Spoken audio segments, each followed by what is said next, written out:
Good evening, everyone, and welcome to this evening's hearing of the Tuscaloosa Historic Preservation Commission.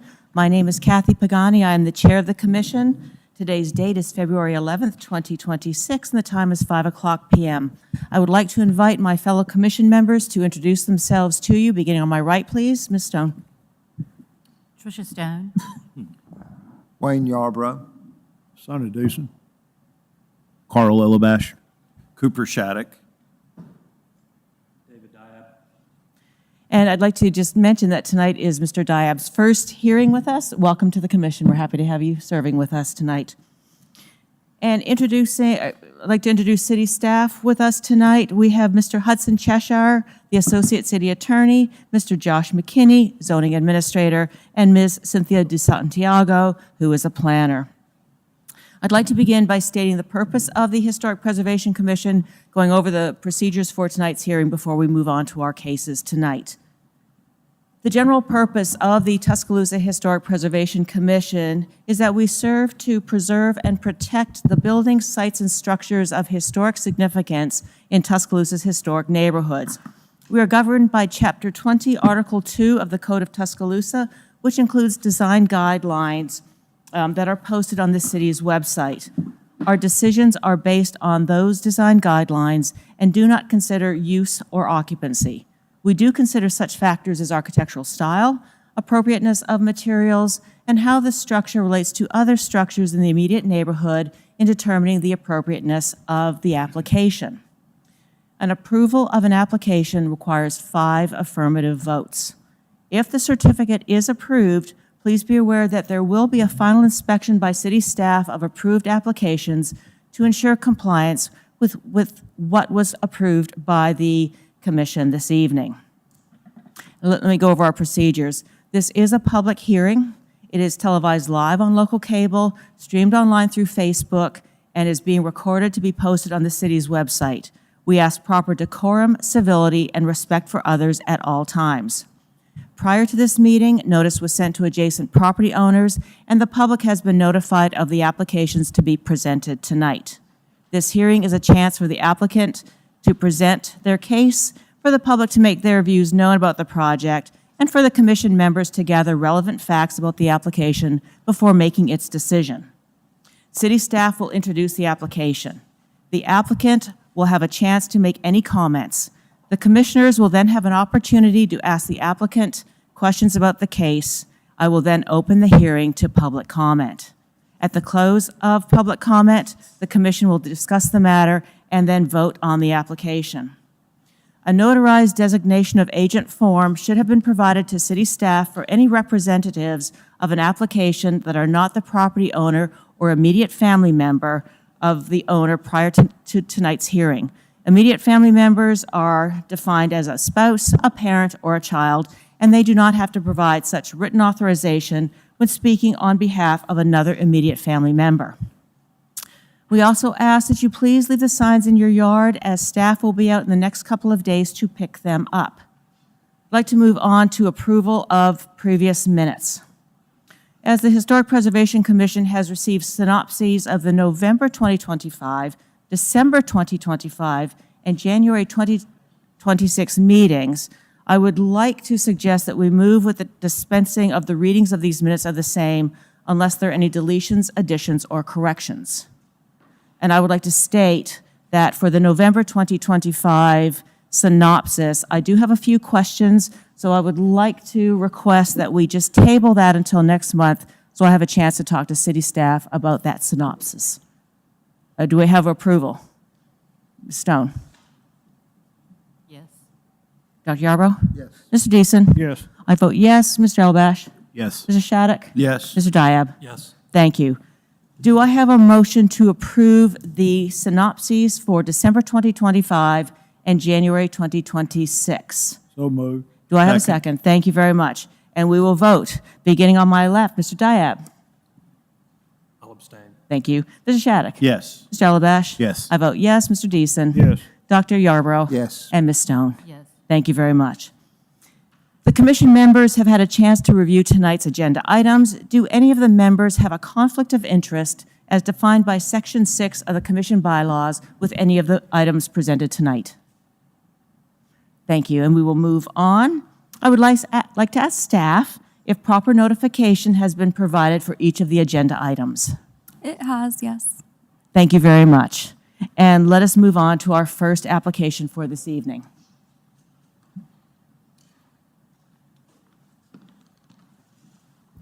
Good evening, Commission. Microphone. So our first case tonight is HPC 0226, where Charter Morris is petitioning for a certificate of appropriateness for exterior alterations to the primary structure on the property located at 3 The Downs in the Downs Historic District, Council District 2. So here we have an aerial view of the property, where it's situated in its historic district, one of the first few homes as you enter the Downs. Here's a view of that property from the street. The adjacent property to the east, to the north, and to the south. So the proposal for this is to remove an existing covered patio and utility room that's attached to the primary structure. It's 17 times 20 feet long, and it's made of wood with asphalt roofing, vinyl siding, and brick flooring. It's not original to the home. It was built later, around 2005, and the petitioner intends to repair the siding of the primary structure following the removal of this attachment with vinyl siding to match the rest of the exterior of the primary structure and the fascia. The materials include aluminum-clad wood and for the fascia and the soffit repair, which will be painted white. The removed covered patio and utility room will be filled in with dirt and seeded. The petitioner also proposes to build a wooden deck in line with the exterior rear door in place of where this covered patio and utility room was. It's 17 by 6 feet, and it'll be 2 sets of steps for the deck, both of which will be 4 feet wide and 1 to 1.5 feet tall, accounting for the slope in the rear yard. The proposed railing for the deck will be made of black steel metal to match the existing railing at the entrance of the house. And the petitioner also proposes to remove an existing outdoor metal shed and replace it with an 8 by 10 foot wooden shed. So here's a survey of that property. The X there is showing where that attachment is, the covered patio and the utility room, and also adjacent to that on the left, the metal utility building. Here are some photos on both sides of the house of that covered patio and utility room. This is what the inside of that utility room looks like, and on the picture on the right, you can see that existing metal shed there. Here's what it looks like on the inside of that covered patio. On the left, you'll see the entrance to the utility room, and on the right, and on the left, you'll see the primary structure and how it's attached to that. Here's a plan showing the deck, the dimension 17 by 6, the 2 steps that are each 4 feet wide, and their heights. Here's an example of what that deck would look like as it's attached to the house with those 2 steps, and 2 separate perspectives of that deck. Here's another rendering showing the dimensions of the deck. Here's the railing at the front of the house. It's wrought iron, painted black.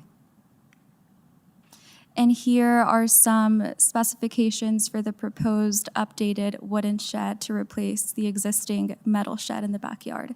That's 8 by 10 feet. The materials include wood, aluminum-clad wood, black steel metal railing, vinyl siding, and white paint. Here are the design guidelines for rehabilitation and alteration, and for decks, porches, and railings. We received no public comment on this case. Are there any questions for staff? Quick question. We're in reviewing the packets today that are posted online. Some of this information wasn't there. When did the plan for the deck come to you as staff? This was early or late last week, around Thursday, Friday last week. Okay. Yeah. So in that, can you go back to the packet where, because it was not in the packet that was posted or we were sent, with the deck showing the back of the house? Is that a new window? That's an existing window. Where is it in that picture?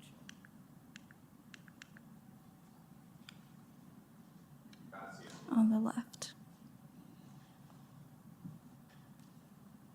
Okay, so is that a new door? That's on the picture on the right, that's the door to the utility room. That's not showing the house.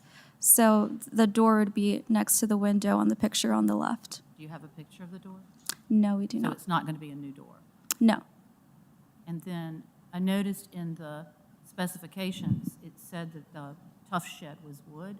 I didn't see any material specifications. It said wood. Sure. The applicant can confirm the materials of the wooden shed.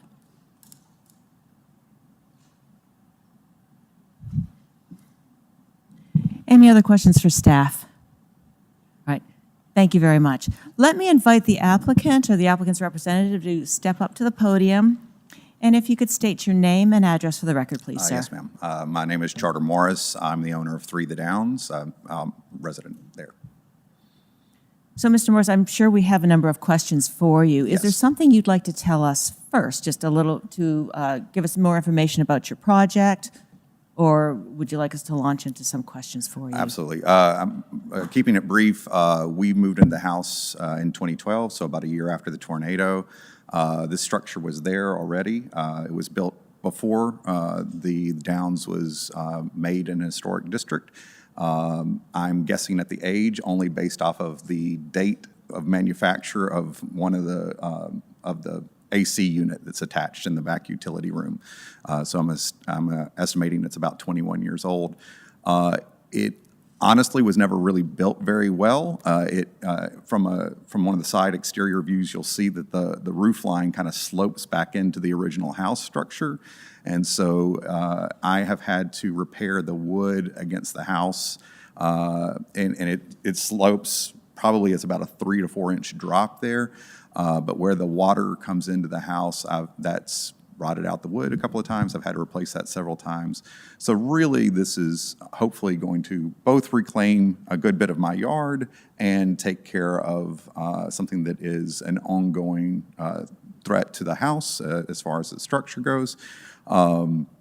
I will say, and I apologize, they brought it to my attention that the specs list for the deck, it was something that auto-generated out of one of those sites where you're trying to get all the materials together. And it is going to be a wooden deck with wooden posts and wooden railings. The one material that I had requested was steel balusters, these black balusters, which are the poles that go along the railing. So if you see any references to any composite materials there, that is not what is to be used. Well, I'm glad you brought that up because Okay. I was looking at that and I was getting really confused. Yes, ma'am. And maybe you can clarify this because we saw that picture included of a black railing at the front of the house. Right. And I don't know why that's in the packet because nothing else that's not represented in anything except in the narrative in the packet where it says that the black metal railing is going to approximately match the metal railing at the front of the home, but nothing in the packet showing that deck is remotely similar to that railing at the front Yes. of the house. No, I just meant for the baluster material itself that I was looking to try to either have a wrought iron or a steel rod in a matte black to match the color and material somewhat. Not the style, it wouldn't be fully wrought iron. So I'm not looking for the entirety of it, just the balusters themselves. Okay, because if we can go to the drawing of the elevation of the deck showing the railing, it's interesting that that railing, there we go, looks very similar to the item on the Home Depot list of materials where we've Right. got the black metal rails, but the rest of it is this composite material that I can't quite figure out what it is.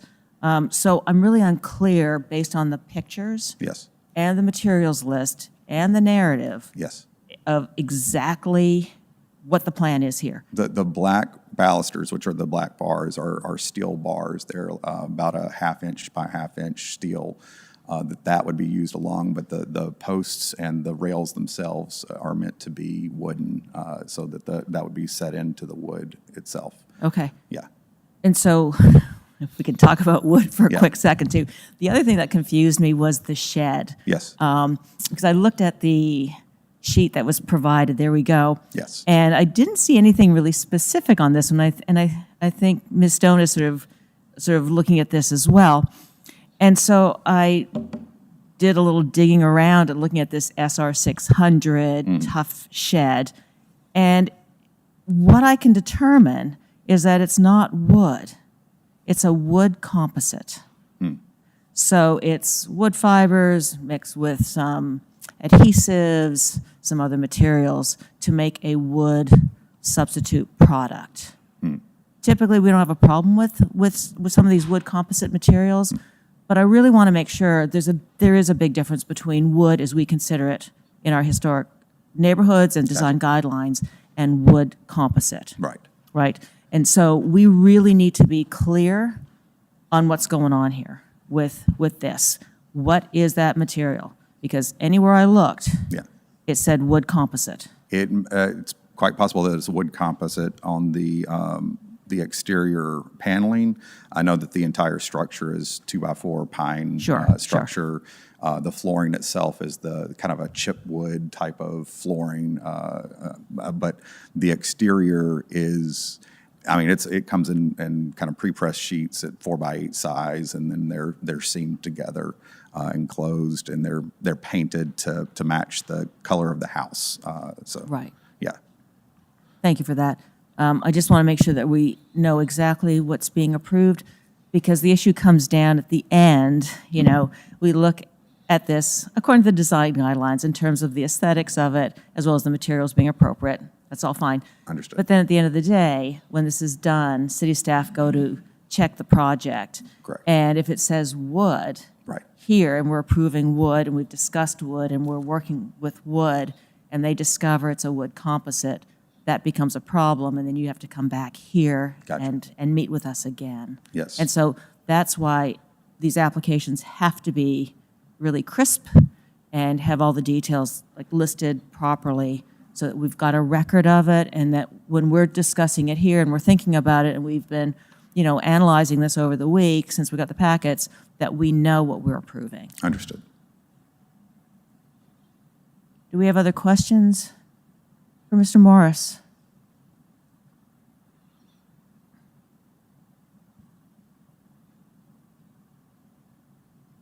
Well, it appears we don't. I was looking at my list of questions, and I think I'm glad you provided that, the elevation and the plan for that deck, because Yes. it wasn't in the packet that's online, and so that clarifies a lot for us. Yes. And it clarifies a lot for the staff. So you may have a seat. Okay, thank And you. if we need you again, we'll call you back. Yes, ma'am. Thank you very much. Let me open the floor to public comment. Is there anyone here to speak in support of this application or in opposition to this application? Then let me close the floor to public comment and open the floor to discussion by commission members. Oh, all of a sudden could you guys hear me a second ago? Okay. My mic is on. Just to let you know, my green light is on, and I kept thinking, did you see me leaning forward? I kept thinking, normally I hear myself a little bit more, but I thought maybe there's some new technology going on tonight, but apparently not. All right, is everybody clear on what we just did? All right, thank you. And thank you those in the back who turned on my mic. So, commission members, discussion.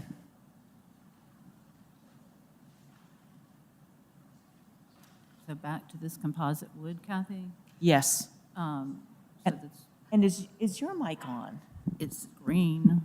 Is it on? Do we have Ms. Stone's mic on? Because I can't really hear her, and she's just down the road. Okay. Such a meek person, so maybe that's me. So we did all this great stuff, and I wasn't even mic'd up. So are we saying this composite wood for both the structure, tool shed, and then also on the decking, on the railings?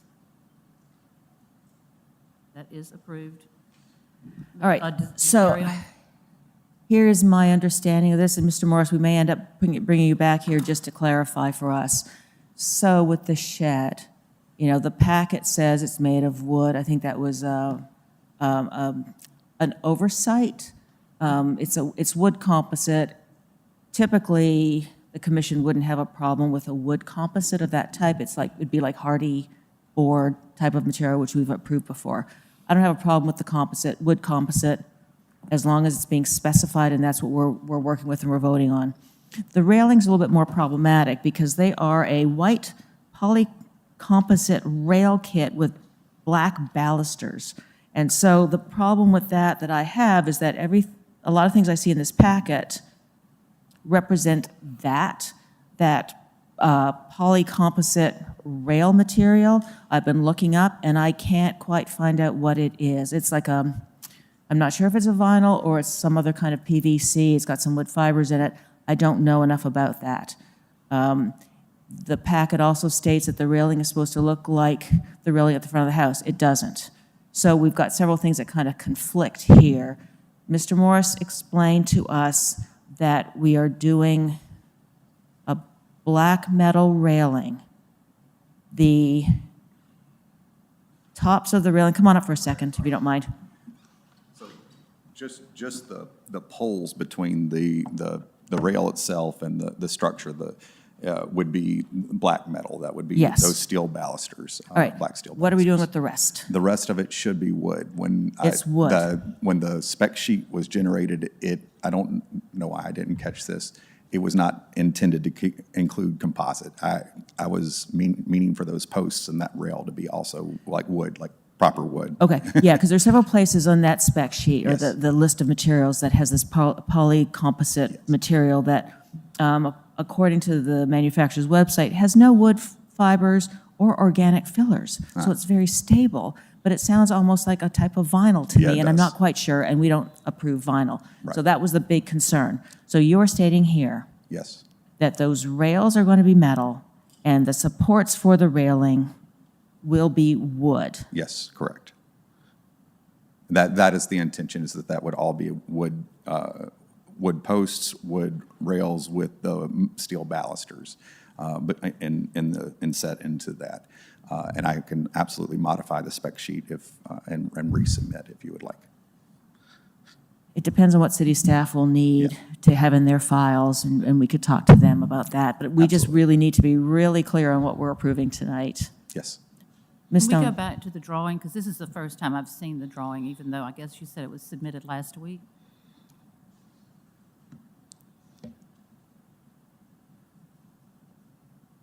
Okay. So the elements that are in black are going to be black metal, and the elements that are white Are are going to painted be wood, painted yes. wood. Thank you. Mark, excuse me, is the deck itself and the steps and everything, is that wood also? Yes, sir, it is.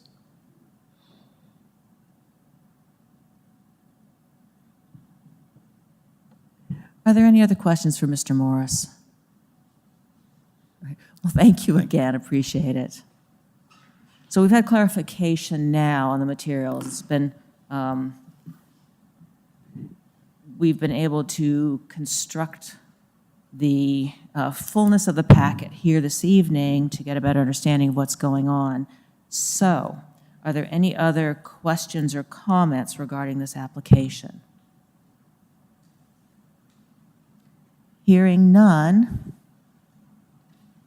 we have a standing motion to approve HPC 0226, Charter Morris petitions for a certificate of appropriateness for exterior alterations to the property structure on the property located at 3 The Downs in the Downs Historic District, Council District 2. Let me add to this that we acknowledge that the shed will be made out of a wood composite material, which is not stated in the packet, and that the railings will have wood supports, wood top, bottom, rail, and the balusters will be made out of black metal. Did I miss anything? All right, and we shall vote. Let's begin on my left, please. Mr. Diab? Yes, vote yes. Mr. Shattuck? Yes. Mr. Alabash? Yes. I vote yes. Mr. Deason? Yes. Dr. Yarbrough? Yes. And Ms. Stone? Yes. All right, Mr. Morris, your application has been approved this evening. Should anything change, see city staff before you proceed. Good luck with the project, and there will be a final inspection to make sure everything complies with what was approved this evening. Thank you very much. And let the record show that Dr. Nelson has joined the hearing.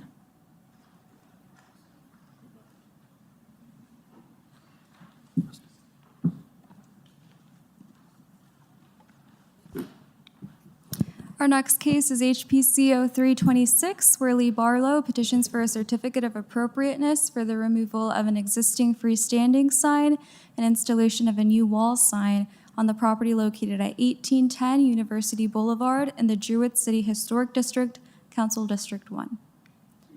So here we have an aerial view of that property. What we're looking at is that white building on the end there, and where it's situated in its historic district, right along University Boulevard, across the street from University Club. Here's a view of that property from the street, the adjacent property to the west, to the east, and to the south. So the petitioner is proposing to remove an existing 7 by 10 foot metal pole sign and install a new 3 by 4 foot aluminum wall sign.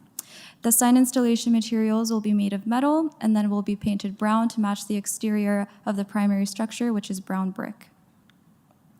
So here's what that sign looks like now. It's a pole sign with that top hat sign face in kind of disrepair, and what the dimensions of the primary structure, how it looks like on the outside. This is the original sign package that was submitted when we first got the certificate of appropriateness. It shows the top hat sign with the red LED outline attached to the brick with aluminum plate secures. After discussion with staff, the applicant resubmitted a new sign package with revisions, with instead of that red LED outline on the top hat sign, it's now internally illuminated with red LEDs, with the same dimensions and the same supports. So here's a rendering of what that sign would look like when it's installed, 11 feet off the ground. And here are two examples of what that sign would look like in day and night time. An important note here is that the sign will not be illuminated white, it will be a red light. Here's some other signs in the vicinity just to show the context of some of the signs in the historic district. Materials include an acrylic sign face, vinyl sign graphics, an aluminum sign can, black paint, brown paint, LED lighting, and aluminum sign mounts. Here are the design guidelines for signs and their materials. We received one written comment on this case. Are there any questions for staff? And that written comment was in support or opposition? Opposition. Thank you. Can we go back to that image of what the sign would look like illuminated? So it's internally illuminated, and it will be red instead of white. Right, that's correct. Do we have any other questions for? It should be white. I'm not sure why it says red, but it should be white. The applicant can confirm the color of the All right, sign. we'll get you on the record in just a moment, sir. Thank you. Any questions for staff at this time? Can we just go back to the design guidelines, the approved, what's approved and what's not?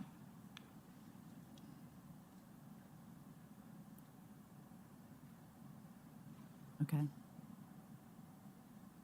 Thank you. Thank you very much.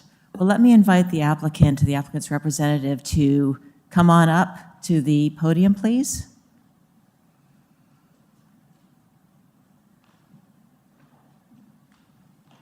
And if you both could state your name and address for the record, please.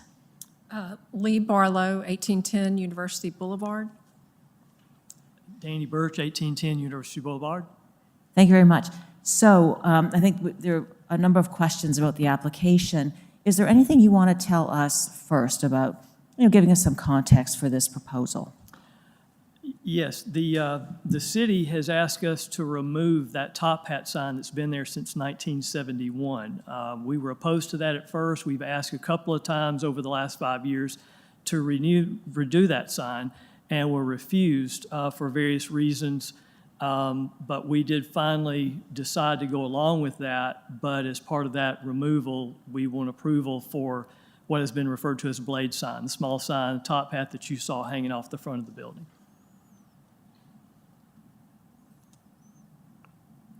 Do we have some questions for the applicants?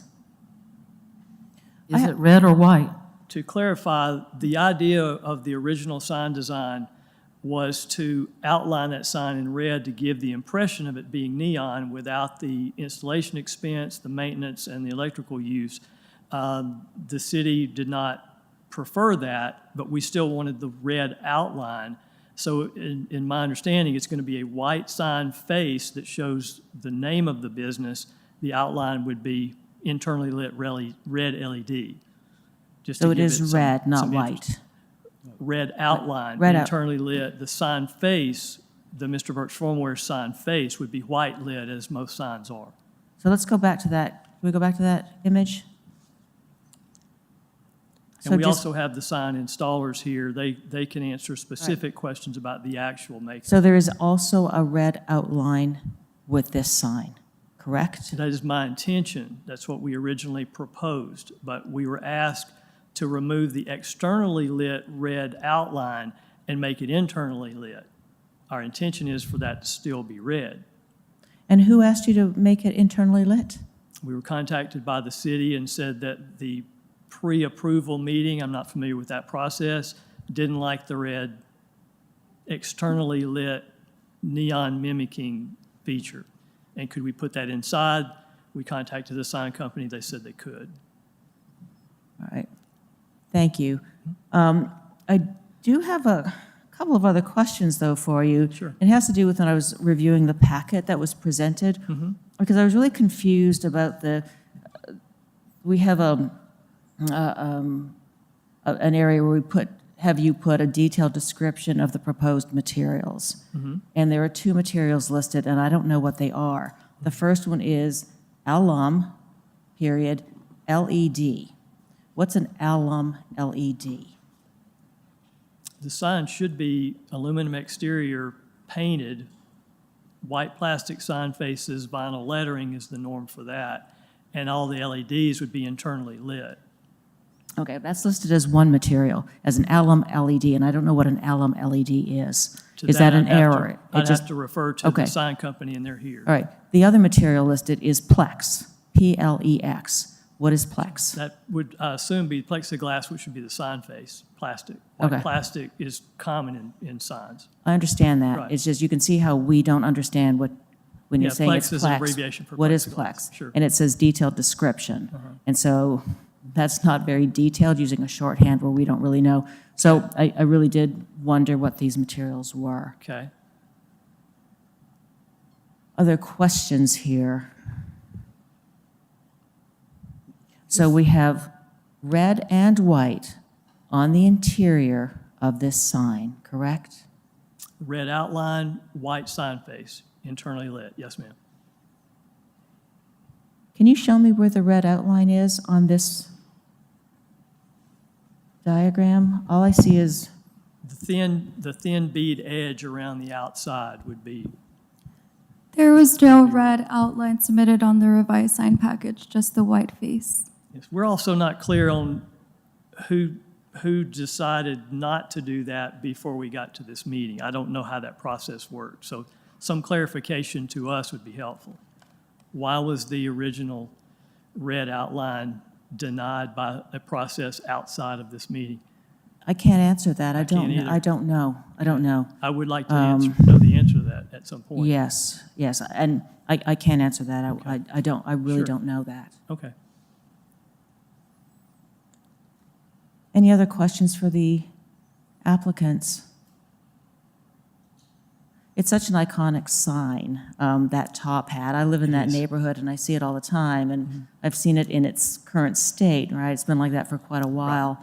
And in a way, it's too bad the 1970s sign is going to be retired. We agree completely. I'm 65 years old. My dad put that sign up when I was 11. So that gives you an idea of how long it's been there. Right. It's kind of an icon. And how important it is to us. That's why we fought it somewhat, and it just became not worth the fight to do that. Our intention all along was to keep that sign, replace that sign, but the sign ordinances and the city right-of-way infringement doesn't allow us to do that. So Understood. we Understood. probably could have fought it. We chose not to.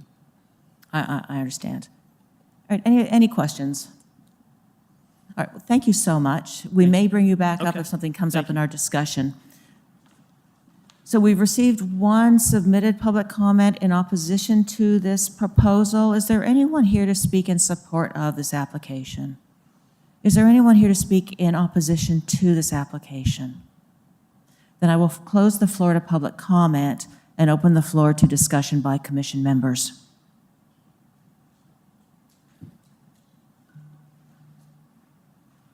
Well, one question I had, and it may be a question that can be answered by the manufacturer or supplier, is, as I understand the design guidelines, we can't have plastic, can't have vinyl, we can't have internal illumination. And this sign, as I understand it, has vinyl, maybe plastic, I don't know, but it's certainly internally illuminated.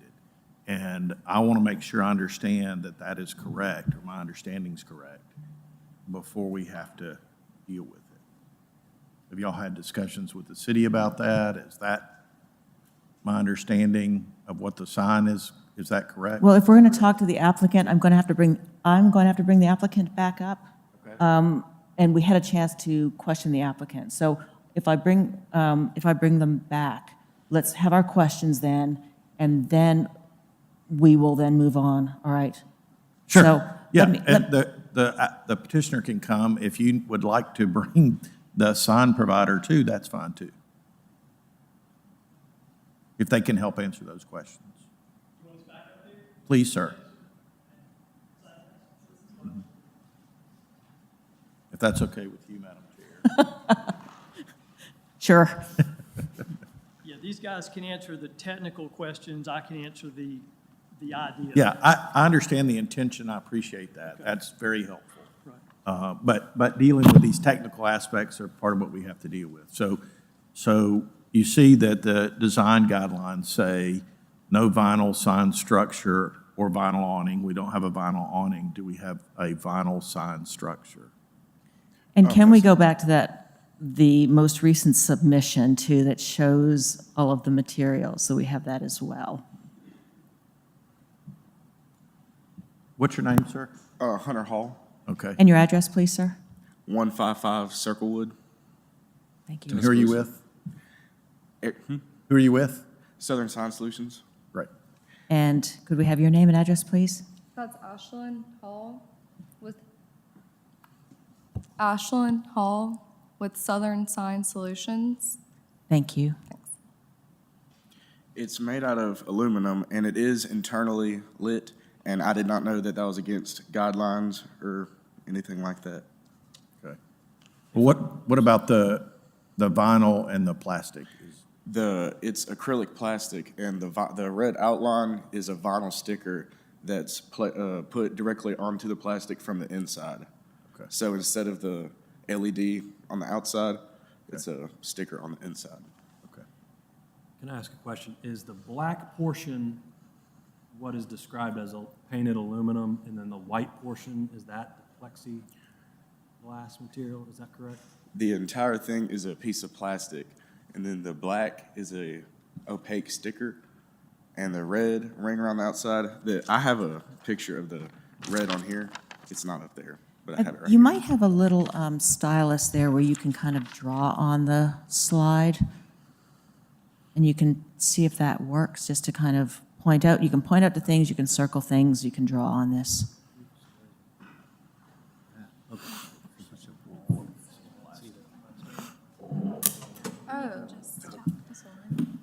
This white outline right here, that's supposed to be red. This tiny little thin line, Yes. this is going to be a red vinyl sticker that goes on the inside. And that It contains will show LED red light lights. on the outside. Oh, The lights are behind it. the lights are behind that, I see. It has white Got it. LED lights behind it. Okay, did you just say the entire sign was plastic?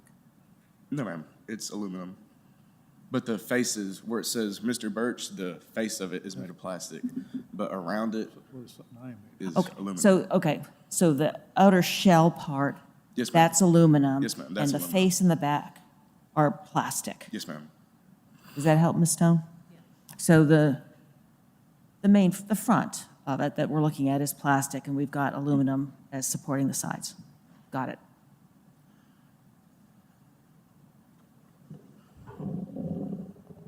Mr. Shattuck, do you have any other questions for the applicants? Thank you. All right, thanks very much, that helps a lot.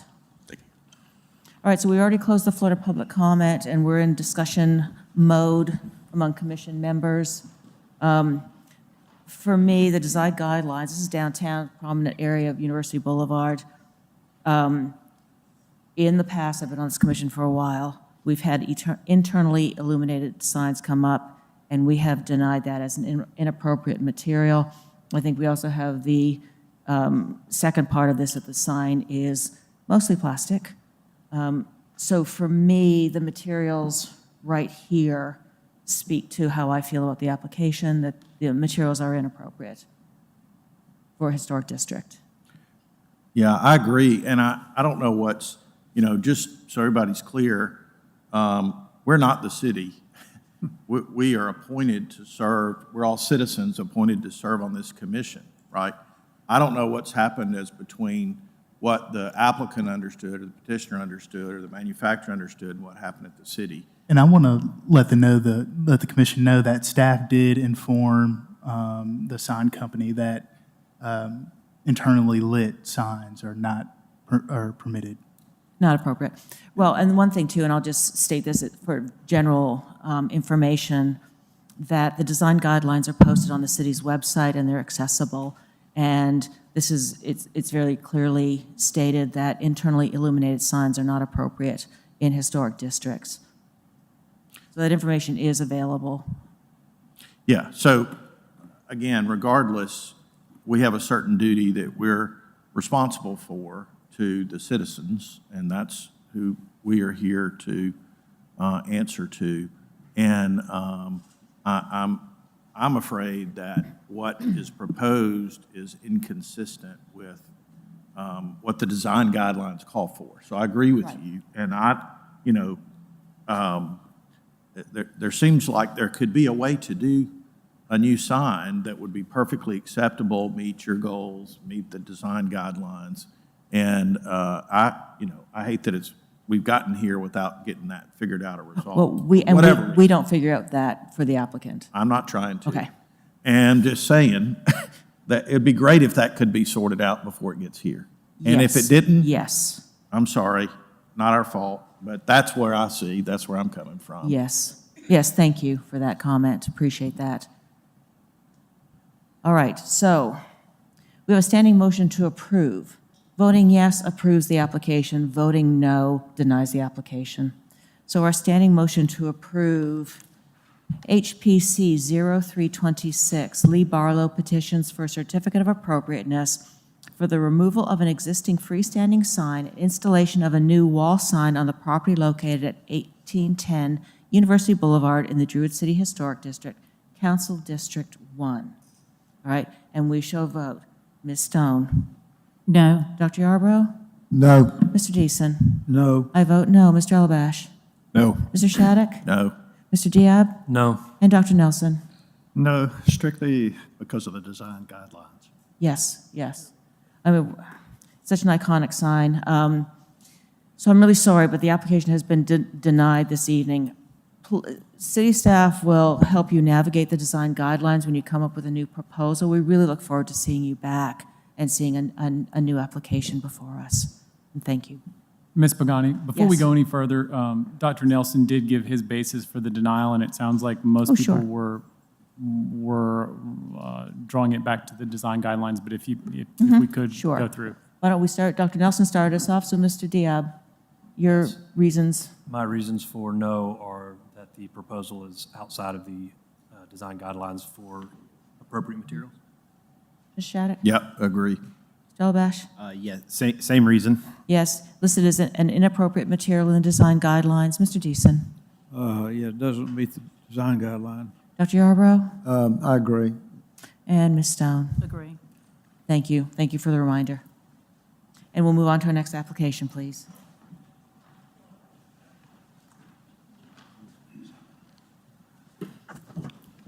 Our next case is HPC 0426, where Theodore Tross petitions for a certificate of appropriateness for the removal of 2 trees on the property located at 1014 Myrtlewood Drive in the Myrtlewood Historic District, Council District 4.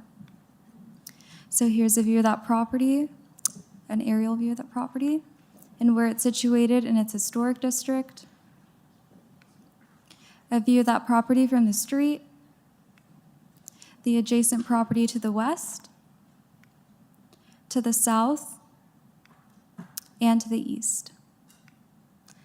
So the petitioner proposes to remove 2 trees from the rear yard. The first tree is a black cherry tree that's 17.5 inches diameter at breast height. It sits 3 feet from the primary structure with a porch built around it in the rear yard, and it's damaging the brick foundation of the primary structure. Following the removal of this first tree, the petitioner proposes to fix the hole that's made with the removal with Trex floorboards. The second tree is a willow oak tree that's 15 inches diameter at breast height, and it's damaging a brick retaining wall and brick steps leading down to the lower area of the yard. Both trees are healthy according to the arborist letter. Here's a loose site plan of where those trees are located. Tree 1 in the middle of the deck behind the house, and tree 2 to the left of the end of the driveway. So this is that first tree blocking the door for the exterior door leading out to that rear patio, showing the roots of the tree close to the foundation of the primary structure. This is that second tree at the end of the driveway. You can see the damage it's making to the retaining wall there. And these are the spec sheets for the floorboards the petitioner proposes to use for that repair to the patio. The materials are Trex floorboards, which is a wood composite material. Here are the design guidelines for landscape and plant materials and for decks, porches, and railings. We received no public comment on this case. Are there any questions for staff? No questions. Thank you very much. Let me invite the applicant to please step forward, please. And we'll need you to state your name and your address for the record. Theodore Trost, 1014 Myrtlewood Drive. Dr. Trost, is there anything else you'd like us to know about your application other than what's been stated already? Only that Trex floorboard is already, that's what the deck is made of already, so I'd just be replacing. Do we have any other questions for Dr. Trost? How do you get out that door with that tree right there? Sorry, I didn't. How do you get out that door with that tree right there? Well, the tree's grown quite a bit since the door was placed there. I think it's only 7.5 floorboards away from the door now. Was 9.5 when it was first put in. Well, we have no further questions for you. Thank you. Okay, thanks. We've had no submitted public comment. Is there anyone here to speak in support of this application? Or anyone to speak in opposition to it? I'll close the floor to public comment and open the floor to discussion by commission members. We have 2 trees causing damage. One of them is blocking a rear exit. Hearing no discussion. We have a standing motion to approve HPC 0426. Theodore Trost petitions for a certificate of appropriateness, the removal of 2 trees on the property located at 1014 Myrtlewood Drive in the Myrtlewood Historic District, Council District 4. We shall vote beginning on my left. Dr. Nelson? Yes. Mr. Diab? Yes. Mr. Shattuck? Yes. Mr. Alabash? Yes. I vote yes. Mr. Deason? Yes. Dr. Yarbrough? Yes. And Ms. Stone? Yes. Dr. Trost, your application has been approved this evening. Good luck with your project. Should anything change, see city staff before you proceed. There will be a final inspection. And thank you.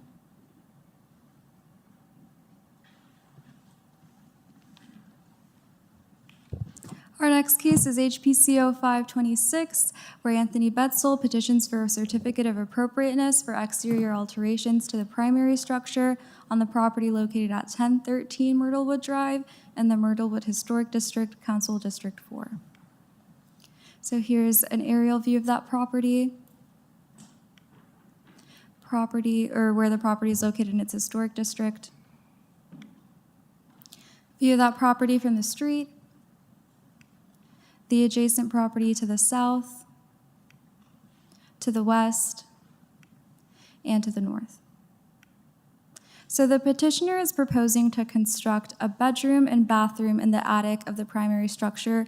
There's 2 small existing rooms currently in the attic with partial flooring and several small light fixtures.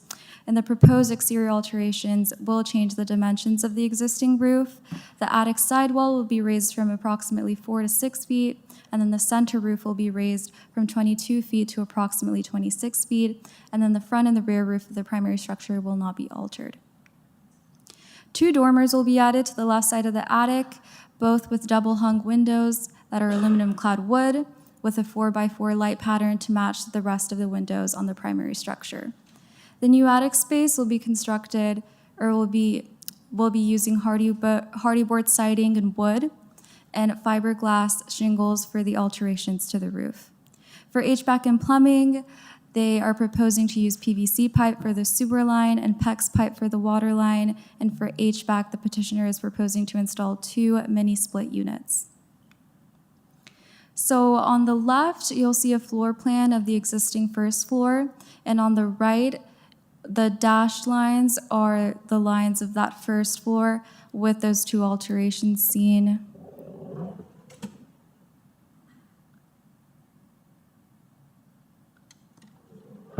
There with the 2 new dormers and the master bedroom and that master bath.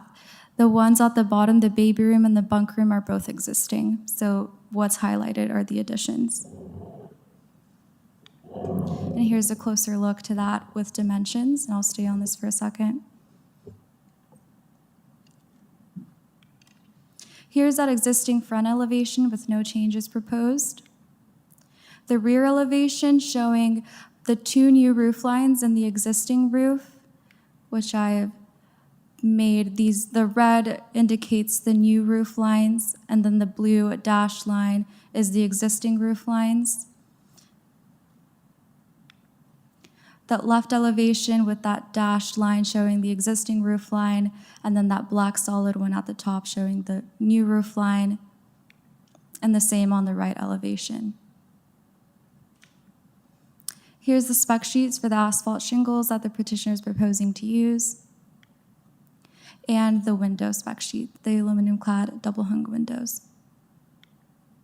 Materials include electrical wiring, wood, hardyboard siding, asphalt shingles, weather shield aluminum-clad wood windows, PVC pipe, PEX pipe, and 2 mini-split HVAC units. Here are the design guidelines for rehabilitation and alterations. For additions, for roofs and their materials, and then for windows and their materials. We received no public comment on this case. Are there any questions for staff? I have a quick question. The information on the windows for the dormers, when I looked at the packet, I didn't see that information in the packet. Sure. Where did that information come from? Was it overlooked and not included in the packet, or did they provide it after the fact? Yes, the spec sheets were provided this afternoon by the applicant. Okay, but it wasn't, they didn't even mention they were doing windows at all in the application. So we're just finding out about the windows tonight. The materials of the windows, yes. Madam Chair, Yes, ma'am? I commented to the city this morning that, we had a petition that had dormers, but we had nothing about windows, siding, or shingles, which one would assume are going to be part of a dormer because you need those. So thank you for getting them in. I don't know, I was going to vote to continue this because I thought not having those at the time of the application and not requesting them until this afternoon was, it was going to waste everybody's time if we had to, what did you say earlier, fill it in from the floor. So thank you for getting that. Other comments? So now, I had one. yes. Could you go back to the illustration that showed the new roof line? Sure. So if I understood it correctly, the center portion of the roof was only being raised by 4 feet? Is that right? The sidewall is 4 to 6, and then the center will be 22 to 26. So 4 feet? Mhm. What it would be. That's correct. No, we should note, too, that these weren't in the packet. What we were looking at was pictures of somebody's drawings. Yeah, that's So these are much better. So did these come this afternoon, too? The revised package was sent to the commission when the email was sent for the historic expedited reviews, yes. This afternoon? No, earlier in the week. I didn't see this or the specs. So this was earlier in the week, but then we got the windows information today. This afternoon. Okay, So so, how high is the roof?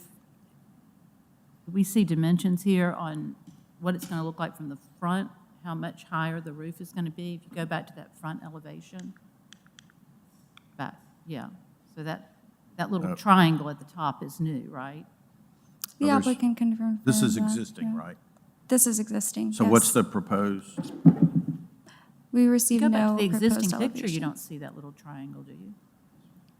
You go back to that front, the picture of the photograph.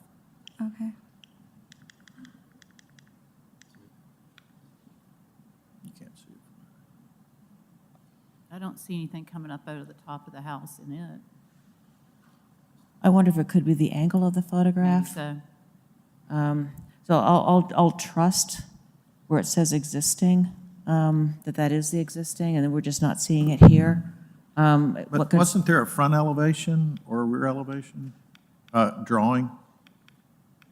For the front elevation, we only received the existing, not a proposed. We only received existing and proposed elevation for the rear. With the side. rear. Yeah.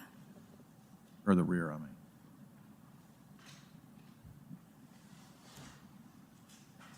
Well, and these can be some questions we have for the applicant as well, including the late submission of some important information. Do we have any other questions for city staff? Can y'all look online like you do sometimes and find a photo? Do you know, not while we're going through this, now you've done it before and you've found one Yeah, that's Google posted. Street View. I Yeah, think whatever sometimes they that do is. that, or you find stuff. So go ahead and Y'all- look that y'all up, and look at that. we'll keep moving along. All right. Any other questions for Mr. Santiago? Thank you very much. Let me invite the applicant or the applicant's representative to come on up, and please state your name and address for the record. Anthony Bedsoe, 1013 Myrtlewood Drive. Thank you. And who is with you? This is my daughter Susan. She'll be the contractor. All right. And if you could state your name and address for the record, please. I'm Susan Harris. I live in Birmingham, 2140 Black Ridge Road. Thank you for joining us tonight. I live in Vestavia and went to medical school, University of Alabama, entered here in 1960. My daughter went to University of Alabama. My two granddaughters went to University of Alabama. So at 6 years ago, they convinced me to buy a game day house. So I bought it on Myrtlewood. And so 3 years ago, my granddaughter got married. Last year, she had a baby. So we just need more room. And so we enjoy the time down here. And we just still, the game day house. But we come down about twice a month. Well, But anyway, it's a Susan- lovely neighborhood. Ma'am? It's a lovely neighborhood. Yes, ma'am, we love it. And Susan will answer any construction issues. I think part of a lot of the discussion that's going on right now is that some of this information came late, and so we have not had a chance to digest some of it. The window information, for example, coming in today, we got these packets last week, and so, and the commission members, look at them and consider them during that time. So to get information at the last minute is a little difficult for us sometimes, and this is why we're asking these kinds of questions right now, and some things about the roof details that weren't in the packets. So, I don't know, Ms. Stone, did you have a question? Did you want to? Can I say a few things first? Sure. I have some pictures that I'm happy to hand out. I have 4 packets of That'd be great. pictures. Front, left side, right side, rear, and a couple of pictures inside the structure to show you what we currently have. Yep. But we weren't notified that you needed information about the windows until yesterday about 2 p.m. And I sat on my sales rep. I'm an interior designer, so I do this for a living. But I sat on him all day and got them about 2 o'clock. and submitted what I could for you. That's great, that's great. You want these? Sure, we don't really need to see the interior, except possibly out of curiosity, but it's really nice. You can take them down to the end, we'll start them down there. We appreciate that. Do you want to just tell the commission what you have in, oh, you've got packets. Okay. Would you like to give us some context of the photos and what we're looking at? Sure. The first picture is the front of the house. The second picture Sure. is the left side of the driveway side of the house, that side that are 2 dormers. And that has a hallway, which is how you come and go to the bedroom. Okay. And then the third picture is, yes, that's the right side of the house, and then the rear of the house. And the right side of the house will be unchanged? No, it will It's- have one dormer as well. Oh, it has the dormer, all right. The lady on the end is correct. That was not existing. For some reason, she said that was existing, and I don't know if that's written in there. But right now, you can't see any of the back of the house. That little triangle is approximately 3 to 4 feet. We're expecting it to be landing at 25 feet of height, but we erred in judgment to 26 just to cover ourselves for approval. Right now, the existing roof is 22 feet. Yes. And it's expected to be 25 to 26. And we drew a hemp roof so that you will literally only see that small triangle. So that's what the proposal of the front of the house. So that will is the look like. proposal, so Ms. Stone was correct in her observations? That's correct. Okay, good, thank you. Will that triangle? I love that's- my triangles.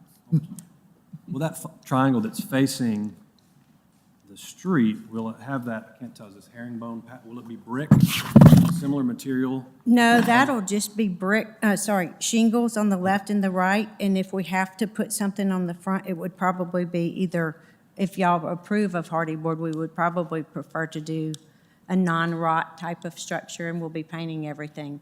If you don't approve hardy wood, we'll go with wood. Hardy board has historically been an approved material with the Okay. commission. That's what we'd prefer to use. And the window material you're suggesting is also one of our approved materials, the aluminum clad wood, correct? Yeah, they're aluminum Yes, clad. yes. These pictures are great. Oh, thank you. They help a lot to see them. Okay, good. I'm thinking, I wish I had these last week. But I'm sorry. Thank you for making packets, though, for us to look at, because it really does help to make the project a little bit more clear Okay. for us. Can we go to the side of the house with the one dormer, please? They should have them. I have drawings too of One dormer? the plans. Would y'all like those, or are you good with just what you see up there? Yeah. Do we go have a back. drawing of the side of the single dormer?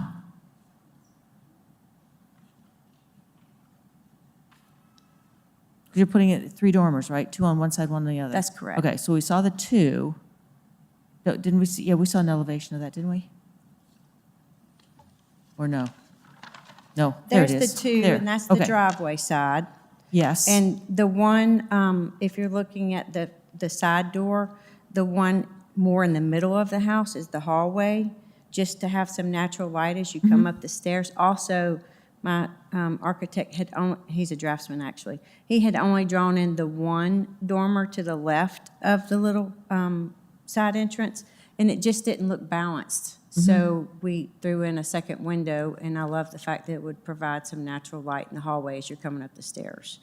The other side should be, it's actually the window, and the lady who spoke on our behalf when she was filling you in, she was marking in purple the new areas. Yes. There's one other new area, and it's the closet, and that closet has a window. I'm just She wondering didn't know that. where the elevation. Yep, there it is, right there, the master closet. And that's Okay. a 2046 window that's going in The there. 2046 is a window there. All right, we don't have an elevation. I have 4 copies of these. That is, yes, thank you. There we go. Thank you. And let me make a correction on the mini split. We'll have 3 mini splits, 12,000 and then 2 9,000 BTU units. Thank you. We've got a lot of things for show and tell today. This is great. It really helps to make your application clearer for us.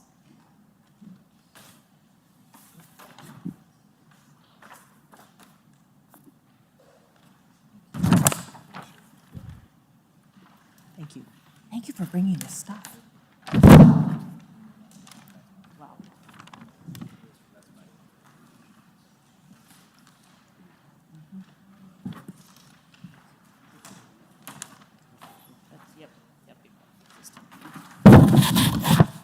I apologize for hitting the mic with the papers.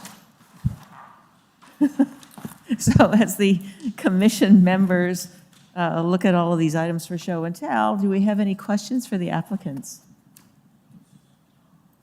I have a question, and I don't know if it's for the applicant now or just waiting until we have staff discussion. But I feel like all of this needs to be tabled until March, the March meeting, so that we can have an application that's thorough. I'm sorry that you got information requested late, or you sent information in and it wasn't included. But for us to sit here and make these decisions on the fly and be passing papers and holding up the time of everybody else that's here, I think it's just a better use of time if we just come back in March with the complete package and you know what we're going to ask. These plans that you have in front of you were all submitted at least a couple of weeks ago. Okay. So the only part that wasn't submitted to you apparently in the packet were the windows, and that's because we were asked for it yesterday. Right, but there's just been things that we didn't see, we're not seeing until tonight, materials, the rendering of this extra dormer. There just seems to be, this application, there just seems to be a communication and consistency breakdown, and I'm just not comfortable, and it has nothing to do with your project. It just has to do with trying to get all of this information in the moment and make these decisions, and I just don't think that's fair to you or us or the process that the city's put in place. Any comments on that? So let me, I'll say this, Ms. Stone. Like, I agree with much of what you say. The packet, through no fault of yours, wasn't complete enough, had some holes in it, and we had some questions. I had some questions in my notes when I was looking over the packet, things that weren't included in there. One was the windows, and that was, you didn't know and you found out late. But some of the other things were just not included. Doesn't make me a happy camper to get a lot of information at the hearing, but for me, I think with what you brought in tonight, having the photographs, preparing that for us, going the extra mile, thank you, bringing in the plans for us and the elevations for us, again, making multiple copies and sort of anticipating some of our questions, thank you again, anticipating all that. I feel that I'm okay with being able to evaluate this packet this evening, and that is me personally, all right? Because I understand every commission member comes to this a little differently. So that, I'm in agreement about the packets, and it's not fair to the applicant to put them on the spot like this. In the end, though, with this particular instance, I feel like I can evaluate the application and vote on the application. But that's up to each commission member to decide that. So I'd like to hear what some of the other commission members think. Can I just ask a clarifying question first? The plans or the elevations, the plans that you distributed, that's what's in this presentation, correct? It looks like you only have one piece of that, and you have the front elevation. The other two pieces were left. There's two drawings on each page, and for some reason, they didn't include all that. It was submitted exactly as it's in front of you printed, and then they just extracted, I guess, one picture. Those aren't here? Some of the drawings are missing in the packet and in what we have here on the screen. Gotcha. She said she submitted what's here. Yeah, that's what was submitted is what's printed for you. But it's not in what we see It wasn't in the packet. Correct. That's not her fault. Right. That's what I was trying to. Yes, yes. No, thank you for No, it's asking not that true. question. And so we have the information now. I'd like to know what the other commission members think, because there's the option that we don't have enough information and that we can continue this. There's the option that we do have material, much of it, or I wouldn't say much of it, but some of it presented this evening for us to consider now, and we can move forward with this application. I feel like I got enough information to make a decision, and I don't feel like it's their fault. I mean, they submitted it, and we just didn't get it, so I don't think they should be penalized by waiting a month. Others? I feel like I have enough information to move forward. So, Ms. Stone, your points are really well taken, and I agree with you on all of that.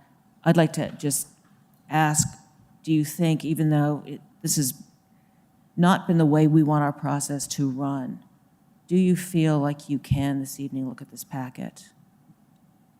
I mean, I guess, I've looked at it, we started this one at like 6:04, and we've been sitting here talking about it, and I'm trying to look at drawings and share them with Wayne, and, Yeah.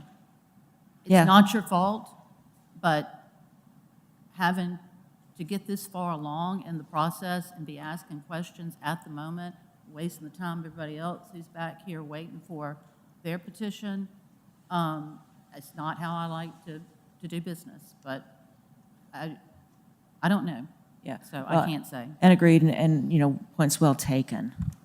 I would like to suggest that we continue moving on with the process tonight with this application, unless I hear other comments that we don't feel like we have enough and we need to continue this to next month. But I'm not hearing that from the rest of you. I know that we're looking at some plans here. Shall we continue moving this application forward this evening? Hearing no response, I take that as a yes. I'm going to object. Yes? No. All right, thank you. Thank you. I appreciate that. All right, so those commission members, we have the applicants here in front of us. Do we have other questions for them? The information you provided tonight was extremely helpful, so thank you for that. Sure.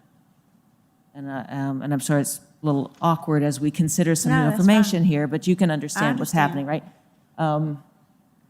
Do we have any other questions right now for the applicants? Something might pop up when we get into discussion about this, so I'll have you sit down, but just be ready to come back if something comes up. So we have received no public comment on this one. Is there anyone here to speak in support of this application or in opposition to this application? Then let me close the floor to public comment and open the floor to the discussion by the commission members about this application. So I think it's been clearly stated that the commission was put in an awkward spot this evening because we didn't have all the information that we needed. Some of it submitted by the applicant in advance and some of it requested of the applicant kind of late in the game, but we have it. In my opinion, I don't see any red flags with this application. It seems thoughtful. We have approved materials. The windows, for example, that I was concerned about are approved materials, the light patterns match. So I don't have any objections to what I've seen tonight. My objection is not with the applicants or the application. It's how the process was handled. But there was a question on how this new roof from the exterior is going to be constructed. Didn't you say that y'all weren't determined yet, when you look at it from the front elevation, that rear part that you're going to see, if it's going to be hardy plank or if it's going to be brick? We never made a decision on that, so we're basically... And come up to the podium on that one. I said we'd like to use hardy board if that's an approved. Usually in construction, we try not to put brick up high, especially on such an old house. So it would be just that very front. The sides will be shingles that exist currently on the house. So The is front that will be in- hardy board. Is that in the plans that it's going to be hardy board? Is that shown anywhere? So if It we was go- submitted to your, Okay. to Joshua's, who I was Can I going see back the- and forth with. where it says it? Like, we're about to see another one where the applicant labeled all the materials on their drawing. And I just want to make sure that it's stated, whether it's in the vote or whatever, that it's going to be what you say it's going to be if it's not written. Is it written on the specs? The material specifications are not written on the plans that the applicant provided today. Could we ask that the staff revise the application to include everything that was brought up here, including the additional drawings that weren't sent to us, and so it would be on record? Yeah, it absolutely needs to be part of the record, part of the file with this property. Yes. We can Thank include you. that.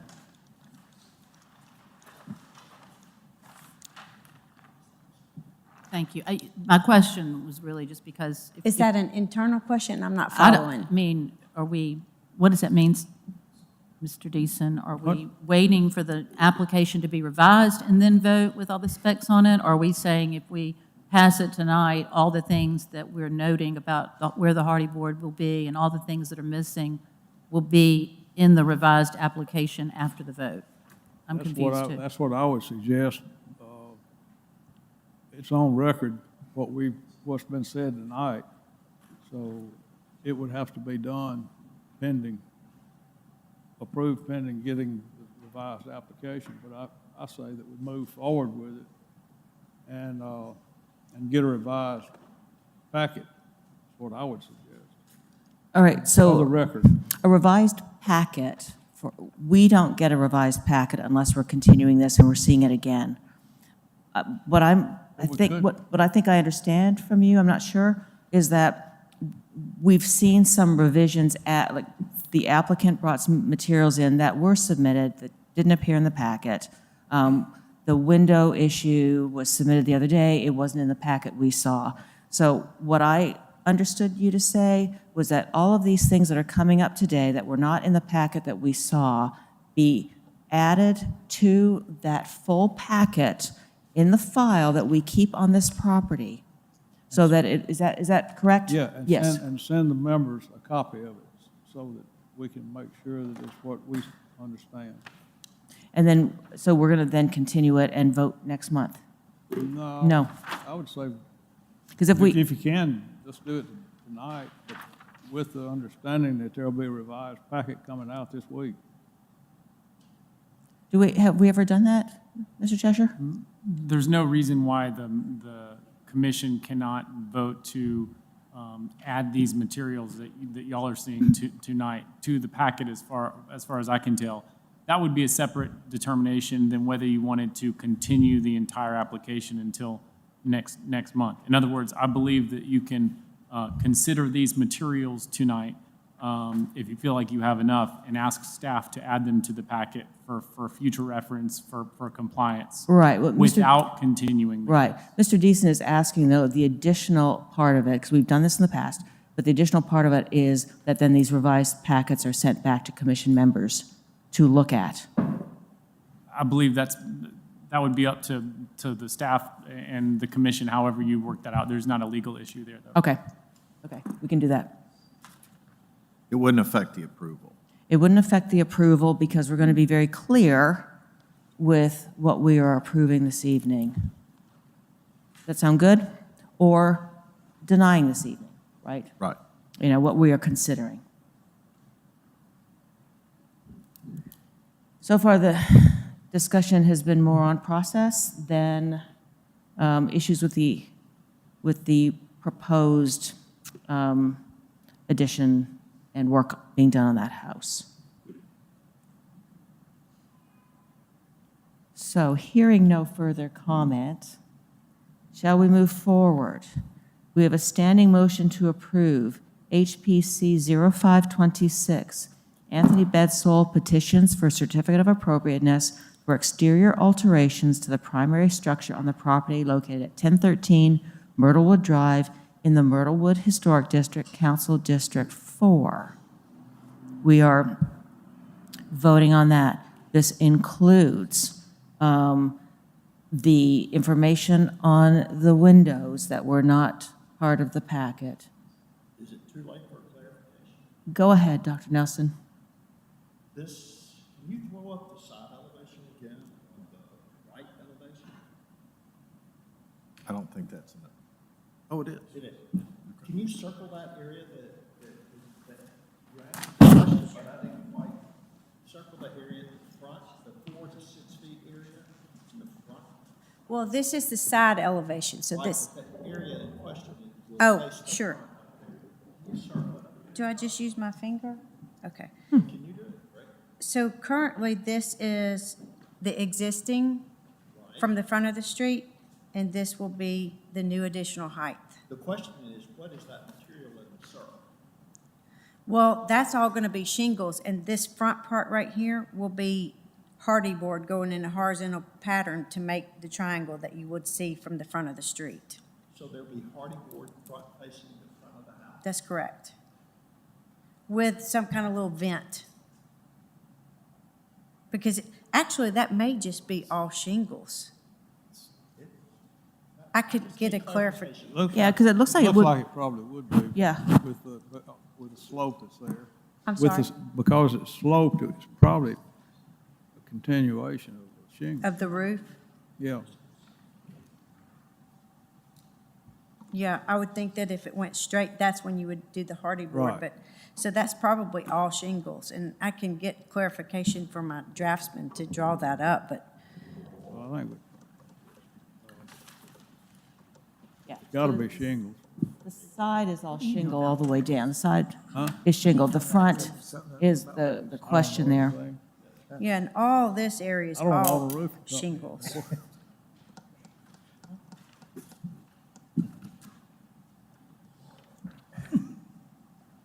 That's my only question, is what triangle from the street?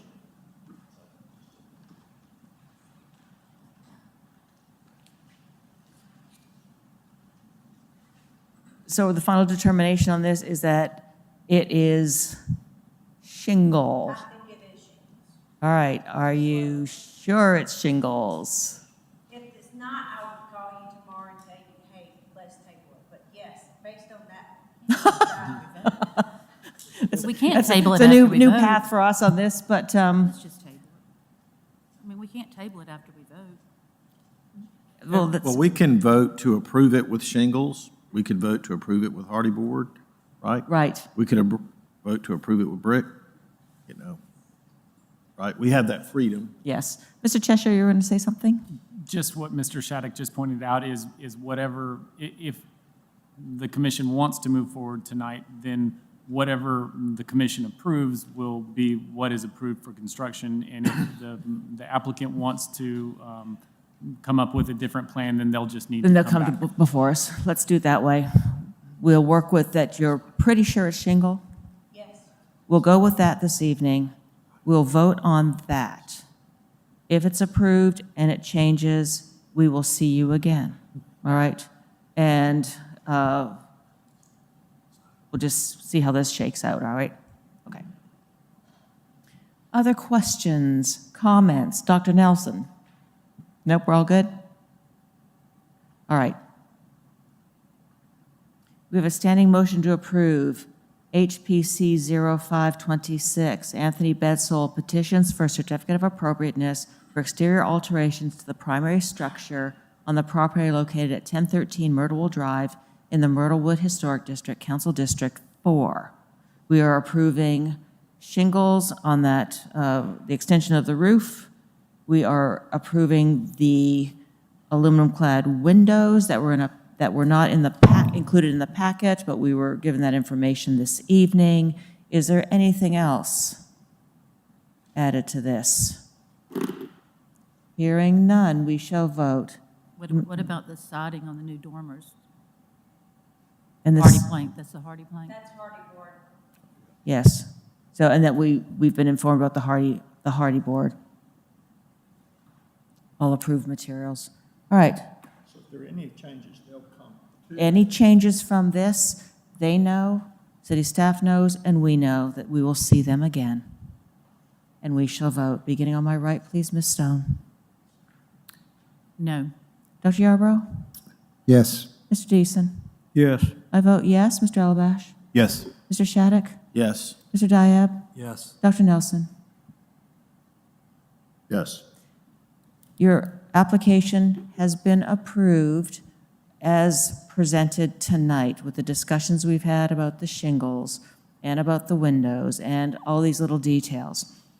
Do know if anything changes, whether it's that shingle to hardy plank, whatever it is, or something else, let city staff know. You may need to come back to see us again. There will be a final inspection to make sure there was compliance with everything that was approved this evening. And we wish you good luck with your project. Mr. Chester, do I need to say why I voted no? Do I need to say why I voted no like we did with the sign? No, ma'am, because the petition was approved, there's no need to preserve that for appeal. Thank you.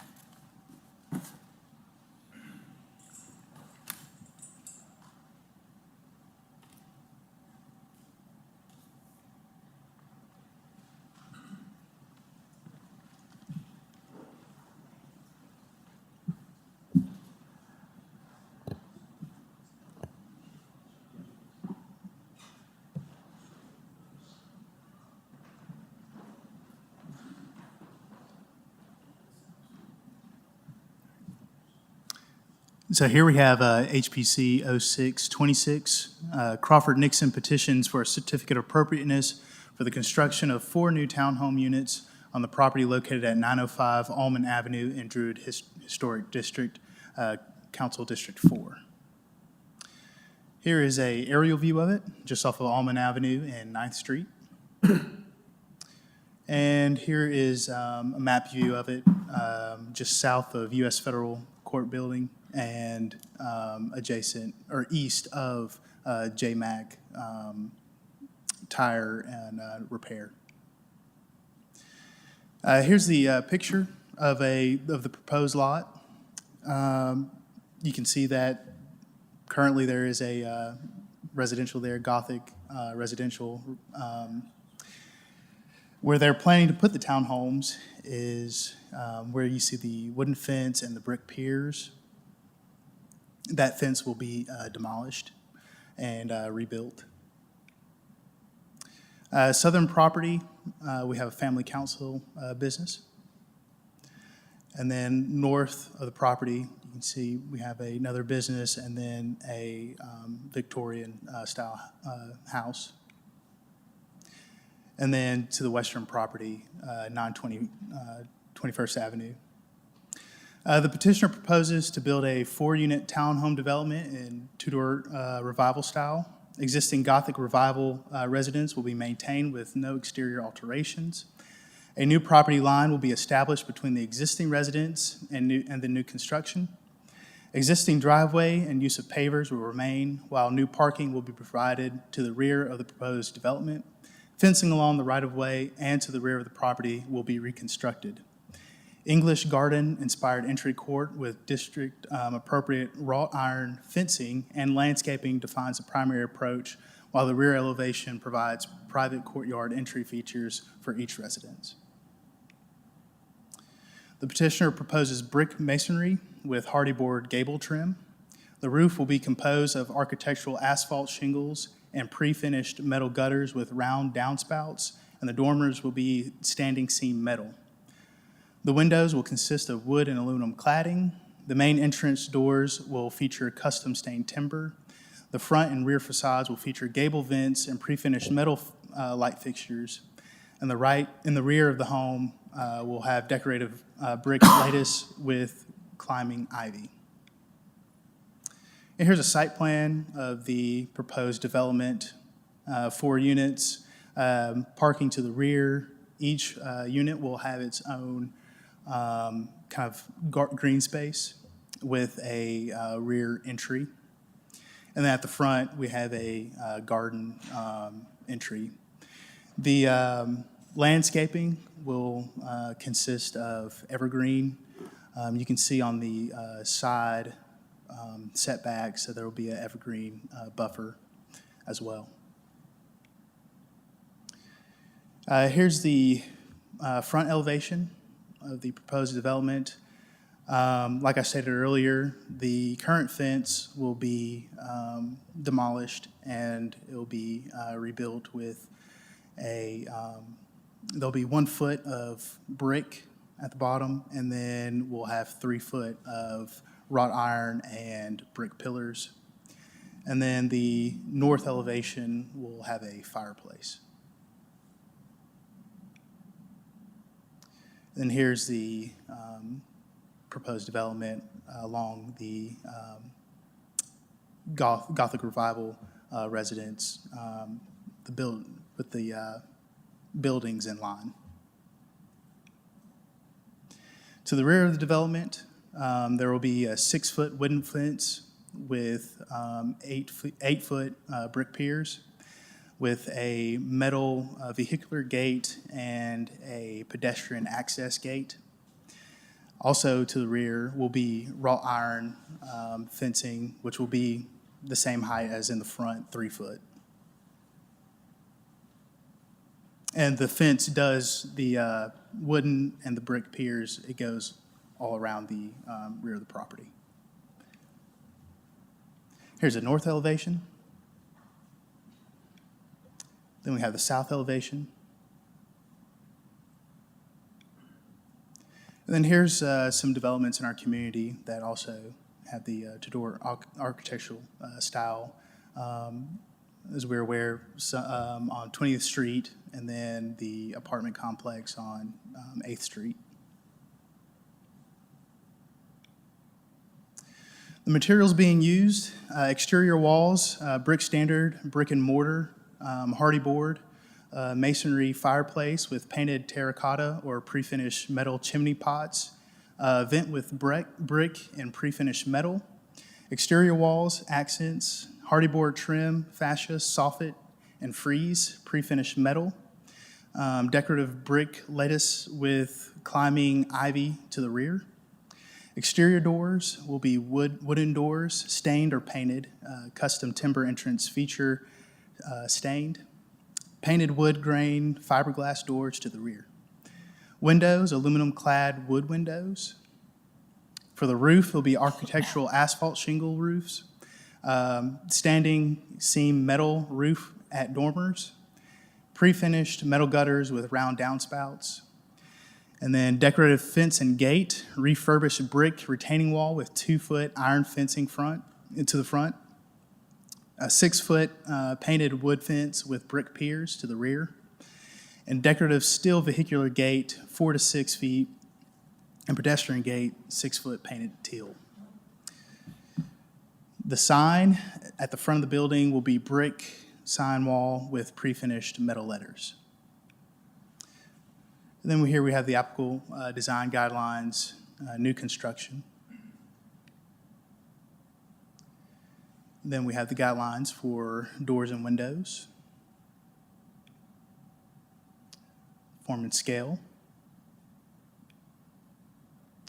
the foundation, massing orientation and materials, and demolition.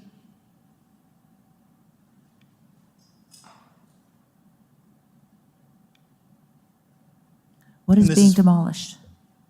Ma'am? What is being demolished? The wooden and brick pier fence that's currently at the property right now. So they're going to tear that down and then put Okay. the wrought iron. Go back to the last one.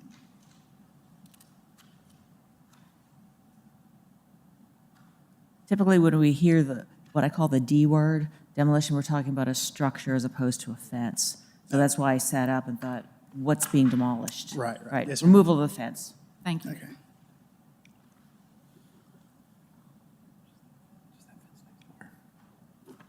And then we have the signs.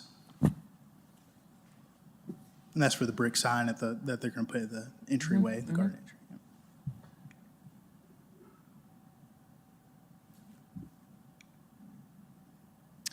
And then we have our examples of appropriate materials and inappropriate materials.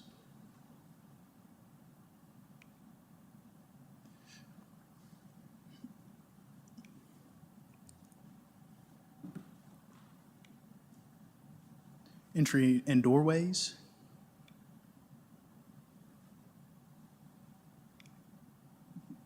Foundations. Roof. Trim and ornament and windows.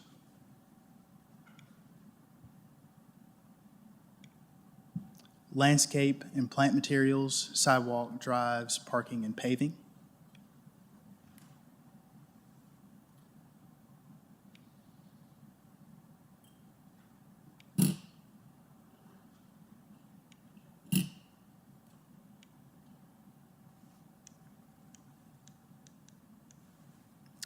Do we have any questions for staff?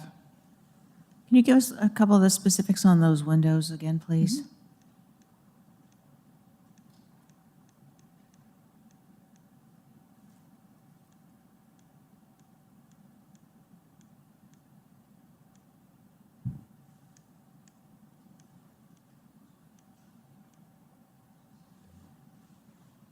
So you said they're aluminum-clad wood, right? Yes, ma'am. And the light pattern is, and the muttons are, and the,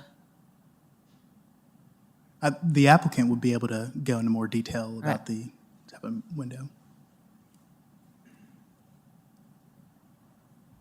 I think the only other questions I have are for the applicant.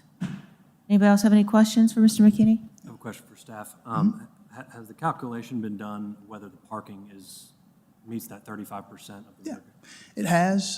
So the parking will encompass around 6,000 square feet of the rear yard. But, Can we go back to that parking picture? Yeah. Look at it while you're. excuse We me, talking about I 10? ma'am? We're talking about the 10 spaces right here, not the additional. I was going to clarify. Okay. So the rear yard is 6,000 square feet of the property, but the parking will take around 1,600 square feet of the property, of the rear yard. So that'll be around 27% of the rear. Mhm. What we're talking about is these 10 parking spaces, right? Yes, ma'am. Right, not the 6 that are. That's correct. So that parking, the 6 spaces are already there behind the residents, the current residents.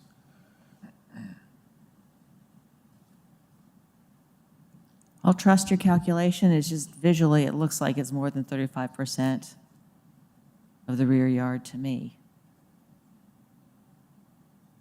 But as I said, you've done the calculation, so I'll trust that. There was a survey. You still have the survey in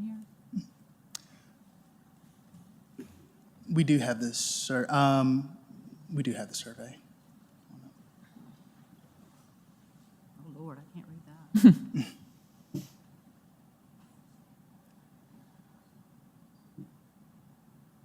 I can't read it, so maybe the applicant can tell us how they got 20-something%. Yeah, we can ask the applicant that. Any other questions for staff? Thank you very much. Let me invite the applicant and the applicant's representative to come forward, please. And if you could state your name and address for the record. Chandler Overcash with Overcash Design Studio. My address is 13538 Vineyard Way, Northport, Alabama. I'm here speaking on behalf of Crawford Nixon in the crowd. I see, that whole crowd is with you? All right. A lot of them. You brought in Thank you all, reinforcements. for seeing this case, and thank you for your time. I can answer a couple questions that have been asked, and then we can continue. Sure. First off, the 27%, I think there was the parking itself, the 10 spaces, that's 27%. Parking plus drive aisle is an increased percentage. How is the parking defined? I think we calculated it with the city as the actual parking spaces, not the driveway. The parking is the rear area, right? The rear yard. So it's just the parking plus all the way back to the back door? Correct. We calculated just the parking spaces. So what he's saying is they calculate the stalls themselves, Right, and the drive. not the entire paved area. This is, This Not isn't bring in the drawing. grass too? We did not count the drive aisle, the driveway, no ma'am, just the parking. Yeah, just the stalls. So what is the definition? I just went by the, I know, staff, do y'all know the definition of how, you showed it back on the, Yeah, it's residential parking areas should not exceed 35% of the total rear yard area for the purposes of the design guidelines. Interior lots and rear yards is the area not defined as a front yard. Let's see. So the rear yard shall also exclude footprint of the primary structure and other additional roof structures. Let's see. So as we look at that plan, we've got the actual parking spots, which are one thing, but then we have that extra paved area where cars come in to get into those individual parking spots. When we are calculating that 35%, traditionally, we've looked at that entire chunk and not just the parking spots. But I'd like to hear what city staff thinks.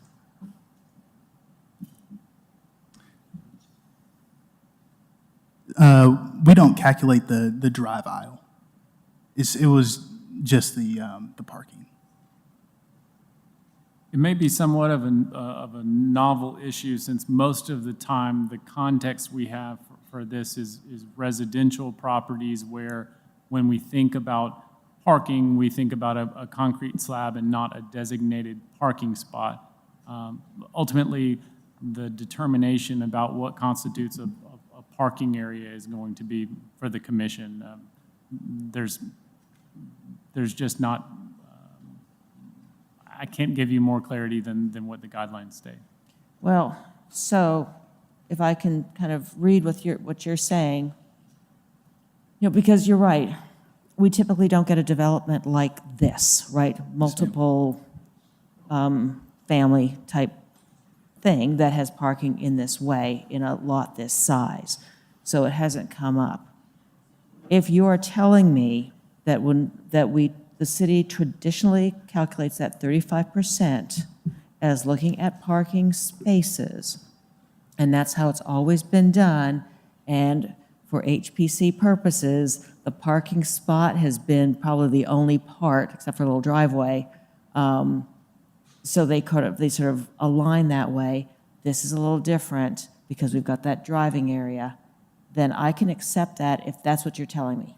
Well, I can't tell you that. I just can't think of an analog to this particular case where you have designated painted, it looks like painted parking spots, as opposed to a single-family residential structure where you have parking in the back that's not specifically designated per car. We've never had anything that's quite this extensive. It might be somebody parking one or two cars in the yard, in the backyard. So the city calculates the 35% by those parking spaces. What is outlined in green? That's yes correct. Or no? Okay. Yeah. So that rest of it that we're looking at is not part of that calculation, correct? It's not by ground cover ratio, it's by parking spots. I just want to make sure it's clear that when we look at the 35%, in case it comes up again in the future, that 35% is only counting what is contained in that green box Yes, ma'am. drawn right now. That's all I want to know. Yes, ma'am. But I was saying like the 4 feet, what is that, 22 minus 18? The parking spot's 18 feet deep, yes ma'am. and the parking spots plus the drive are 22 feet. Yes ma'am. Well, Then how wide are the parking lots? It's 9 20, feet. it's 22 plus 18. It's 40. Oh, But 35% of what? Right. 35% of the backyard, right? Correct. So does that paved area count as the backyard? Is that what the city's position is? Yes. We haven't seen one of these before, which is why we're kind of. That's why I'm asking. Yeah, I know exactly, and that's why I want clarification, yeah. So we've got the yellow, which is what we consider the entire backyard, and the 35% is based on what's in that green rectangle, not the entire paved area. That's what was throwing me off. Because normally, when we've done this with, residential properties, the paved area and the parking area are one and the same. But we've got this extra little bit of complexity here. I just want to make sure we were clear, that you're clear, we've all got this, right? So we're good?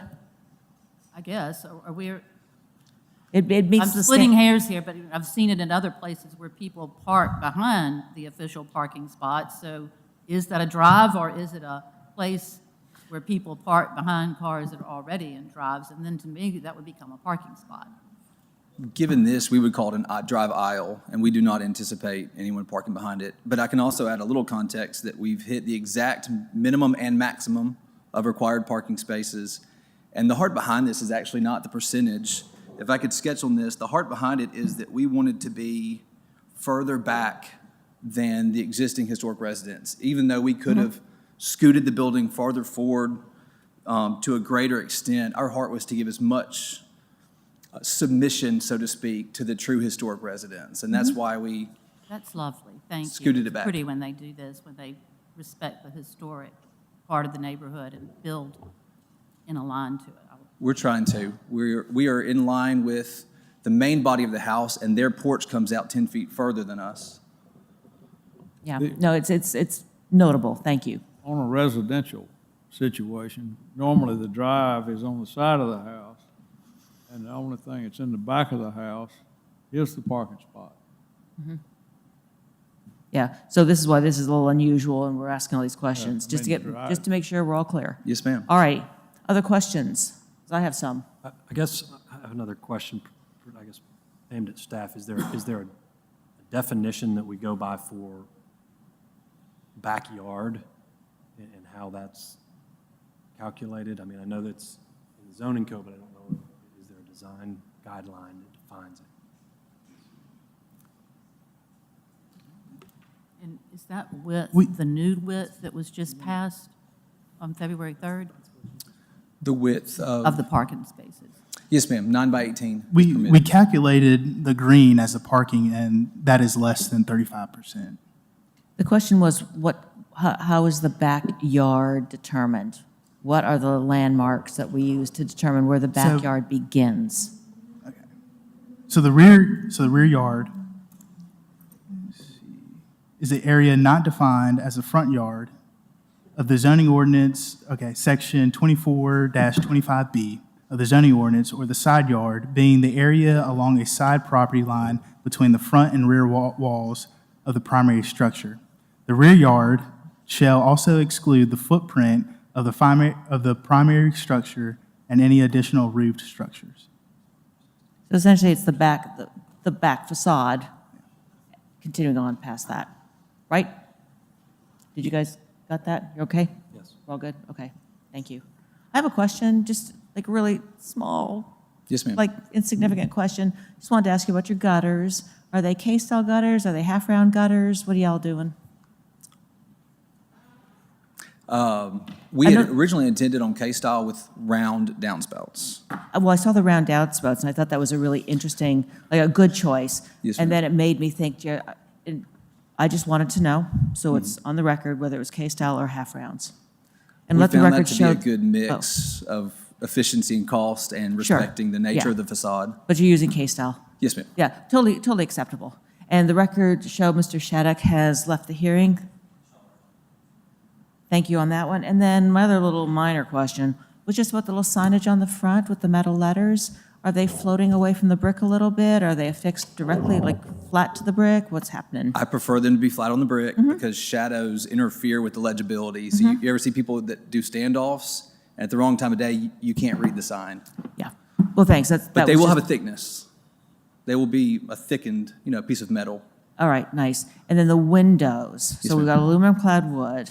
Yes, ma'am. We've got the light patterns. These are, Mostly 2/4s, but we do have the diamond pattern to accentuate the central gable. right. Because these are sash windows? Are they casement windows? Right now, casement. They're casements, okay. Yes, ma'am. Sorry about that. And double glazed? Double Yes. glazed with the internal muntins and The internal spaces? There'll be and SDL, internal. simulated divided lights, with a spacer bar in between. Okay. But it's not GBGs, no, not grill between glass. Okay, It'll have the simulated on both sides of the glass. Yes. And a spacer A spacer bar in the room. in the Yep. middle. thank you. Do y'all happen, I just want to ask, do y'all happen to have the landscape plan we submitted? I thought that was worth pulling up to, before we move away from the site. My landscape architect does good work, and I want Yeah. it available. It's a really nice application. Thank you so much for all the work you've put into this. Yes, ma'am. Thank you. And it's going to blend nicely into that neighborhood. I think that comment has come up a couple of times already. Well, we looked at a few different styles, and we wanted to respect the Gothic revival, but the Tudor revival lends itself well to an evolutionary facade. It really does. It really does. And then there's so many other examples of Tudor revival in the district, right? And this really makes nice reference to those buildings too. So it's just it's a nice composition. Thank you.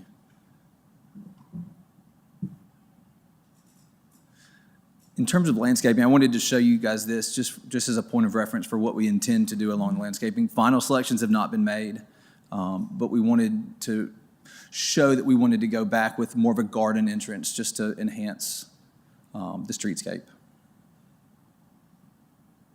My eye was drawn initially, very quickly to that large evergreen magnolia there on the, right up against the building on the left-hand side. You don't anticipate any problems down the road with the tree becoming really big and affecting the building, do you? I don't. We'll work with our landscape architect to get the positioning right, and what we wanted to do was respect, there was a magnolia in the footprint of the building. We want to respect that and give it back for the next generation of trees and make sure it's associated with the previous residents.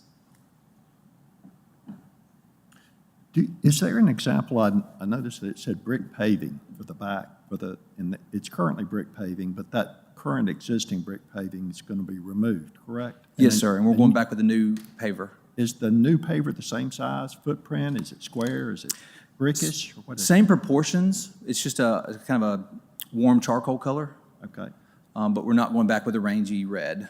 so it's the same shape? in Same general? shape, it'll be kind of brick shaped, interlocking with, it'll be porous. I don't know if you've seen those around town, they'll have a small 1/8-inch gap and, yes, sir.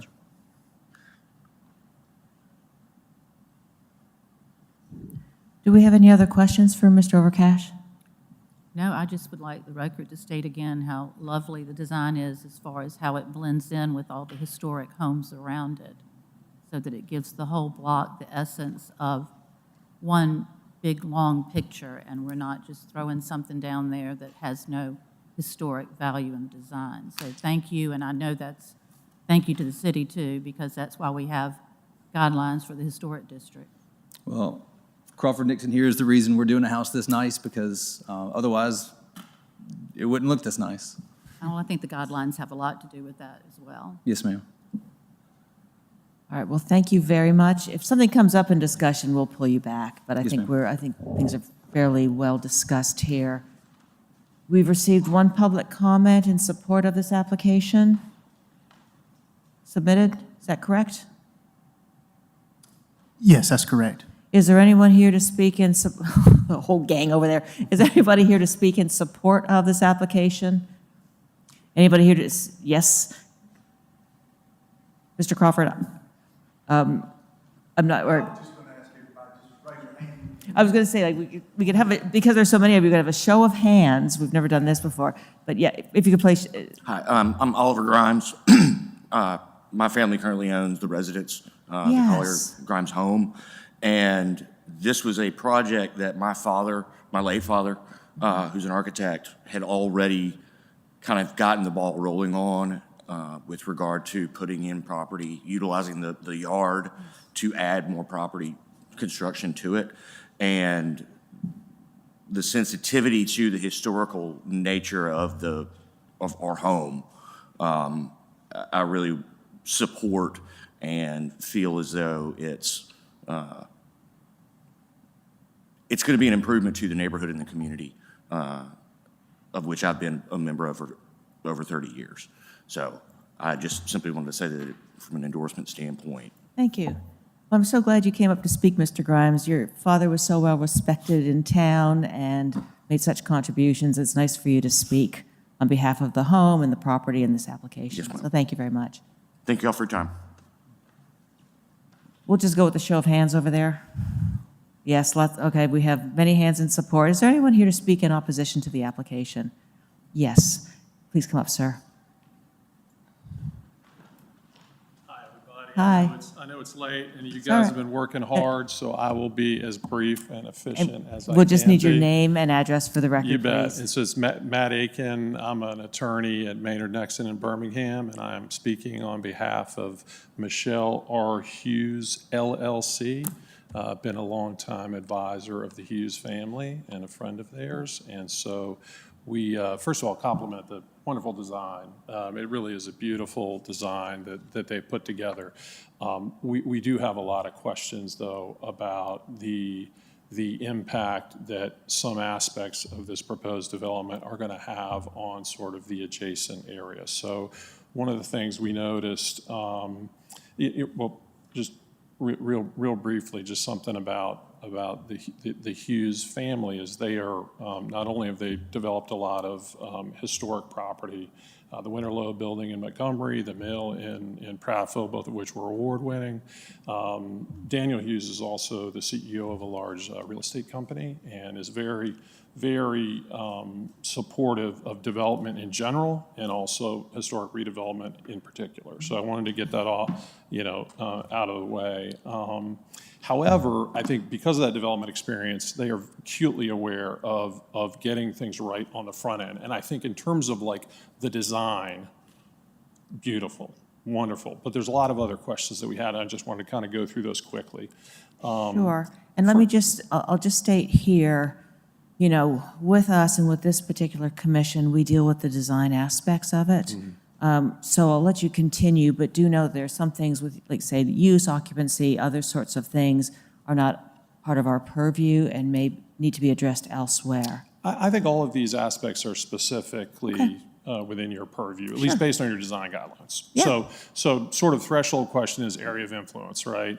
And one of the things we noticed when your staff was going through the proposal was there was no reference to Ms. Hughes's residence, which is at 2009 9th Street, which is adjacent to the Grimes property, and backs up to the parking area that you guys were looking at earlier.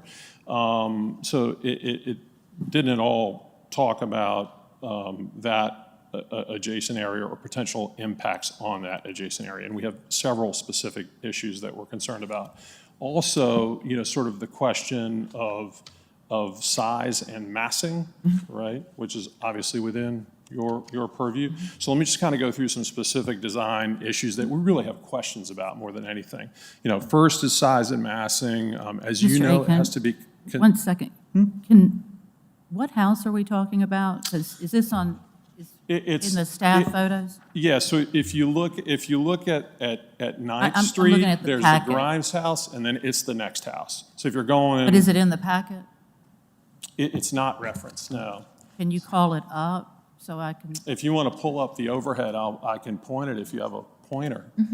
Because it's got adjacent properties here. There's It's family adjacent. counseling, that's to the, It's directly East. adjacent to what's going to be going on. that's to the west. No, that was southeast. No, it's south. The east is family counseling. No, the south is west of the properties. They don't have the east in the application. I mean, they don't have the south in the application. If you want to pull, is that the Grimes' house right there? So it's down that street. So if you go that way, go there.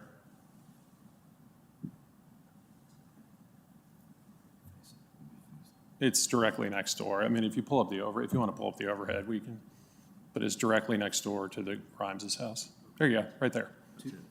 2009. That's it. And so between that house and the Grimes' house is obviously the ingress and egress to this new proposed development. Okay, so Okay, so first, one first question, scale and massing. Again, we're talking about this adjacent affected area. What specifically about the scale and the massing? Too big? What are the, Yeah, I mean, again, these are just questions. This is Yeah. a 7,750 square foot development. My client's house is 2,500, 2,600 square feet, right? Orientation and rhythm, that is another aspect of your design guidelines, right? Obviously, we've gone from one single-family house to now a single-family house plus 4 other residences, all crammed into that parking area with one ingress-egress access point, right? So they have chosen, for whatever reason, to access their property through the Grimes's backyard, through the Grimes's driveway, as opposed to the other direction. I don't know why that is, but obviously that changes the scale and rhythm of that area. As you so astutely pointed out, the parking plan, if that's 35% of the backyard, I mean, again, where's the 65% then? If that's 35%, where's the 65%? Because if you pull up, if you want to pull up the parking plan, we sort of had the same exact reaction that you did, which is, so the claim is that the parking area, which is the terminology that's used, it's not parking spots, the parking area is 35% of the backyard. Does that look like 35%? It looks like 85%. well, and you were here for that whole discussion, and I understand exactly what you're saying, because those were my thoughts too, until it was explained to me how that 35% was calculated. Yeah, I'd I'd like to see the data on that, because again, that would mean, if you inverted that 65% is yard. Is 65% of that yard? They're not saying 65% is yard. They're saying that the rest of the 65% is not parking. And that's the distinction, right? I don't think that's what the guidelines say, though, right? They say it's got to be, the parking area can only be 35% of the yard. Right. Well, and that. So that means 65% is yard. Of the rest of the, yes, what you consider that property, right? So we've got that strip, because that's what we were teasing out, right? Our point is that clearly needs to be further developed, right? Okay, so there's other, parking needs to be screened, that sort of stuff. Also, one question we had is what's the traffic plan here? Has fire safety been considered in terms of one access point? Well, for and that's outside of us. Oh, okay. That's outside of us. And, there's a retaining wall between those properties. What's the plan to respect the integrity of that wall? Another point question we had was sort of landscape and lighting. We did not see, we just saw the landscaping plan when we were here, but the lighting plan, are there going to be floodlights from the second story pointing back into my client's residence? What's the plan for the 2 trees? They said there were 2 trees, which you can see sort of on the upper left as I'm looking at it. Those are 2 trees that they say will remain. Those are very, very old trees. And I don't know what the plan is in terms of redoing all of that parking area. I mean, that all looks like it's going to be brand new parking. But, what is the impact going to be on those 2 very old trees? We are concerned about that. So the bottom line is, again, lovely frontal elevation, lovely landscaping plan in the front. It all looks great. My client's house is obviously to the rear of this, and we are concerned that that is not fully developed vis-a-vis the parking, vis-a-vis the ingress-egress, vis-a-vis the landscaping plan, vis-a-vis the lighting plan. And so what we are asking for is, we would like an opportunity to sit down with the developer to make sure that this plan is further developed and they can, have some reasonable discussion and mutual agreement about how that's going to be handled. So our view is that is that this application is not ripe. It did not address the impacts on the adjacent property enough. Although it has addressed a lot, it really is deficient with respect to the rear side of that property, which is, of course, the part that impacts my client. Do you mind if I ask a quick question? Sure, Just on this? not a- So the property you're talking about, the Hughes property, is right behind the Grimes property, right? Mm-hmm. So it's that smaller parking area, it's there, and their property line sort of ends where, I don't know, we've got that sort of division between the Grimes main home and this new development, right? So it doesn't extend past into the backyard or the back of the new development? No, but it's all part of the same, it's adjacent to the property line. All right.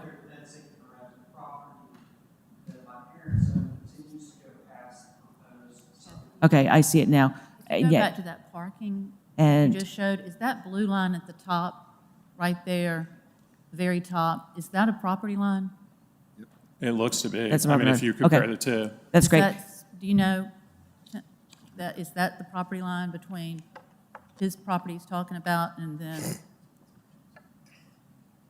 what's behind that? That is the property line. Okay, so Okay. that's So it goes part way 4 up. parking spaces. Yep. Okay.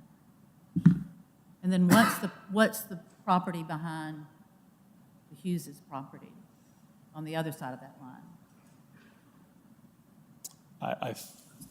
I think that might be Mr. McGifford's property. Well, Yeah. we'll need, Okay. we can't have discussion coming up from the audience because we're not capturing that on All right, the I just was recording. asking. It's Showing owned by two Half pieces. Price LLC is what he said. That's the other adjacent property. Right. At the very top. Okay. So some of these issues you're bringing up aren't us. We're with the design of that structure. Not just the structure though, right? I mean, your design guidelines are clear. They go beyond just Well, structure. very true, very true. But when you're asking about traffic patterns, the egress, ingress stuff, that's not us. It is to the extent that it affects the, let me quote it, the orientation and rhythm of the affected area, right? We are going from a single-family residence to now adding 4 other residences, and the parking will, and the car flow will be through that one point of access. So it does affect Well, rhythm. and when we talk about rhythm and massing and all that stuff, we're not talking about the rhythm of the traffic patterns. We're talking about the rhythm of the structures and the size of the structures. So this townhome proposal, although it is divided into 4 separate units, gives the appearance of one larger unit, which is in keeping with the large residence and some other larger residences in that area. The parking, the driving, that sort of stuff, I don't know what to tell you about that because we do not have a guideline that says something about how we consider egress and ingress. All right, and I'm not disagreeing with you. I can't, and we can't step outside of our role because that puts us into a really complicated area, and it doesn't help you or the Hughes family with this.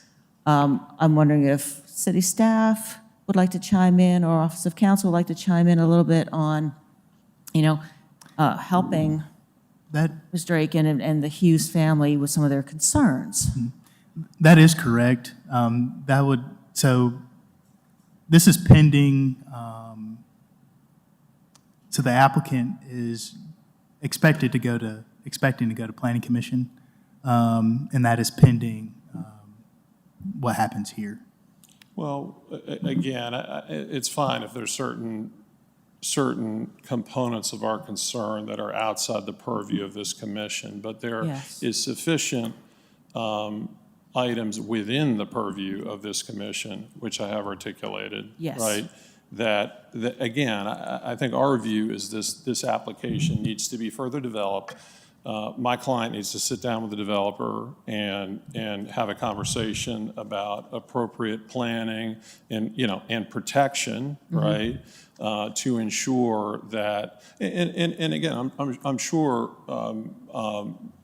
Mr. Nixon would be reasonable, and certainly my client would be reasonable in coming up with an intelligent plan. Right, they're both developers, coming up with an intelligent plan to ensure that everything is handled appropriately with respect to, where the properties are affected and where our adjacent property is affected by this development. And so that's what we'd like to do. We do feel like there needs to be a little bit more development of the analysis of the impact on the area of influence, and specifically our adjacent property. We respectfully do not believe that the 35% parking issue has been fully thought through. We want to know what the plan is for the retaining wall. We want to know what the plan is for the landscaping in the back. In particular, those trees that are old and need to be protected. We want to know what the lighting plan is. And again, we would like to sit down with the developer. We would respectfully request that this application be tabled so we can have that conversation. Thank you very much. Thank you. Can I ask one question? Of course. I was trying to look through the photos of adjacent properties, and I see that this property, the Hughes property, was not included. Did they receive a notice that they were an adjacent property? Yes. You did receive a notice from the city? Okay. There's just no south adjacent property. According to the package, there's one to the north and to the west and to the east. There's just not one to the south. Right, it wasn't included in the packet. And, sir, That's one we got. yeah, we just can't, we're not capturing what you're saying because you're not at the He said it was microphone. received a week before the meeting. Right. Thank you. All right, thank you very much. Anything else? Thank you. I appreciate that. Is there anyone else here to speak in opposition to the application? Then let me close the floor to public comment and open the floor to discussion by commission members. We've had a very rich discussion on this application. I think there's some issues for the neighbors, but I do feel that, Did we see a lighting plan in do you have one? I guess so. Hey, thank you, guys. I think I can answer most all of those questions. Is All that right. okay? very quickly. Lighting is all shown on the building, no floodlights. Every light is shown in the packet. Can we see the rear elevation? Yes, ma'am, there's lighting shown. There's 4 lights above, one Okay. above each door. Any retaining wall will be respected and maintained. If it's on their property, it will be shored up and respected. Our property will be reworked. Fire safety has been consulted and has approved the plan, as well as the city engineer through a pre-design meeting we've already held. The trees, we're using pervious pavers to respect the root structure. That's the reason why we're going with a pervious paver, which is actually a lot more expensive.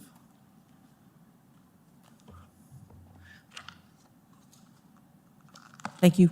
Sorry. I know. Appreciate it. Nope, it's good. Just to add, our view is that since this is not in the, we certainly appreciate what he said. Sir, you're going to need to come up here, and I have technically I closed. certainly believe him and appreciate what he's saying, but because this is not in the application, right, our view is that the application is incomplete. Everything that he just said is not in the application. And again, I mean, for example, fixing the retaining wall, making sure that, I mean, I know he says that, and I know he means that. That's outside of this commission. I don't think any of that's outside the About fixing the retaining wall is not us. And I have closed the floor to public comment. All right.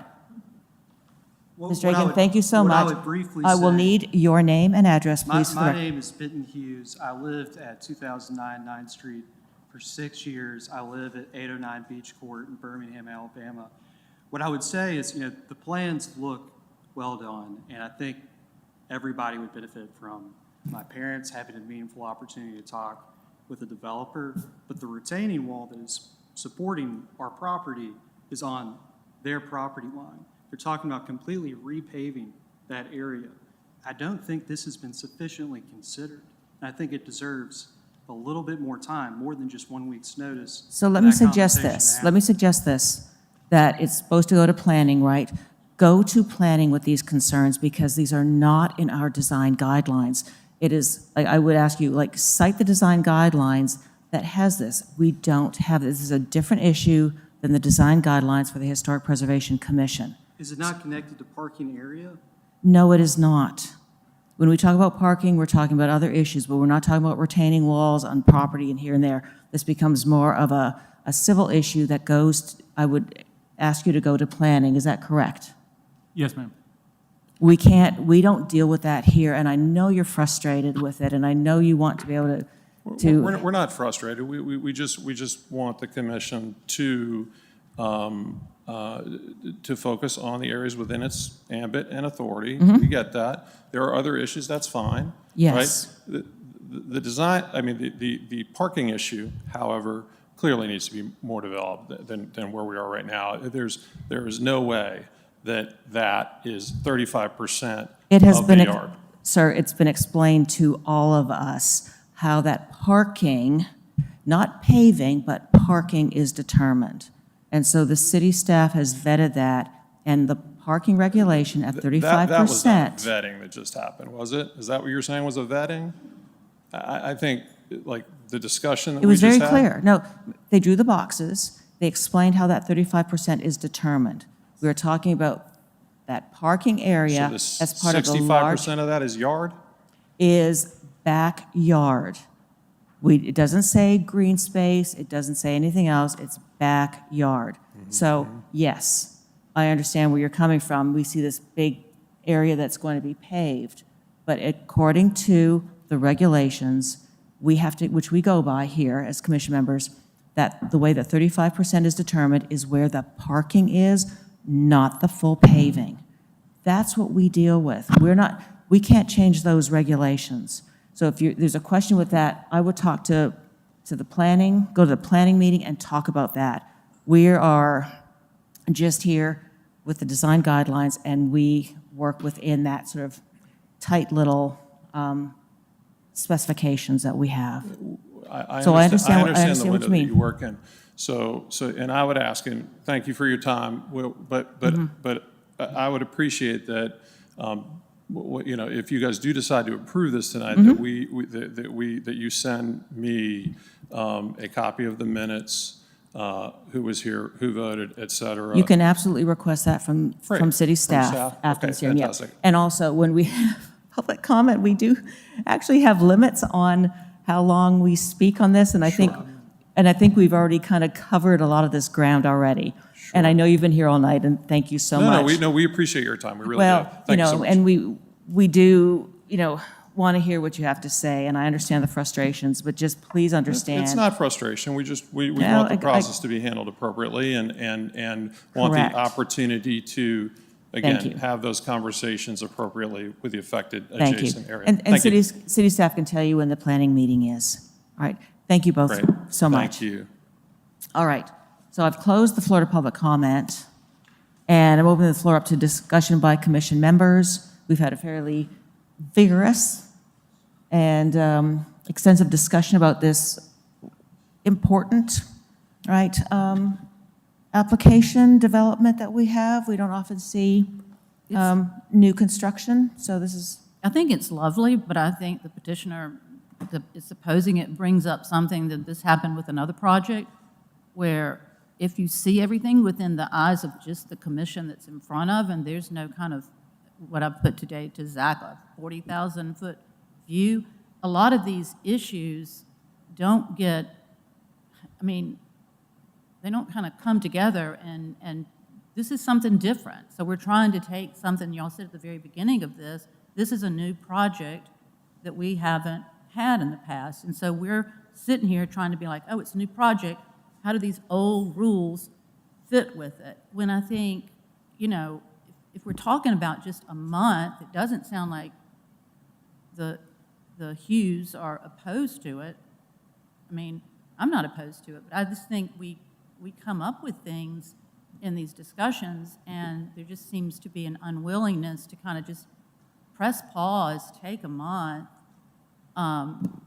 y'all are available, right? You're not going on any vacation where you're not going to be available to sit down with the developer and just, I mean, what's 1 month to just work out some issues that are new because of this project and how it's impacting, and whether it's planning and zoning, I get it, whether it's ZBA, I get it, whether it's HPC, but I just think there's nothing wrong with pressing pause. Thank you. Other comments? We're the Historic Preservation Commission. We deal with the design guidelines. I want to bring realize. everybody back to that. The design is good, but And I'm just that- saying this, you know, it goes back to process, and if we keep looking at everything in silos, and there's little things that fall in between the silos that don't get addressed, and then there's, you know, which could have been avoided by pressing pause. Yeah, I agree. This is a big project, and we've just had a week to look at it. And there's concerns from neighbors. I think it can be put on pause. If the commission votes to continue this, do they have to give reasons for this? The bylaws governing continuance require actually consent from the property owner for it to be tabled. Mhm. So before, technically, I believe before the application can be tabled, the property owner would have to vote, would have to agree to that. And does the commission have to agree as a whole and vote on whether to continue it or not? Or can an individual or two commission members request the continuance? The proper procedure would be for someone to make a motion for, upon the, you know, consent of the applicant, a commission member would move to table it. If they received a second, then it would go up to a vote, which would require 5 affirmative votes. Okay, so we talked to Mr. Overcash first to see if he's willing to continue it, and then we would go through that motion and that vote. That's correct. Correct. All right, Mr. Overcash, would you mind coming back up for a second? You've heard the discussion here with everything going on, Yes, ma'am. and I know you're speaking on behalf of Mr. Nixon. Yes, ma'am. Are you open to continuing this for a month? I'll make one quick comment, which is this is the result of civil engineers, architectural, landscape architects, months' worth of work that has been reviewed by the city through pre-design. This is as thought out as it can possibly be. Respectfully, we would decline to continue this. Okay. And so in that situation,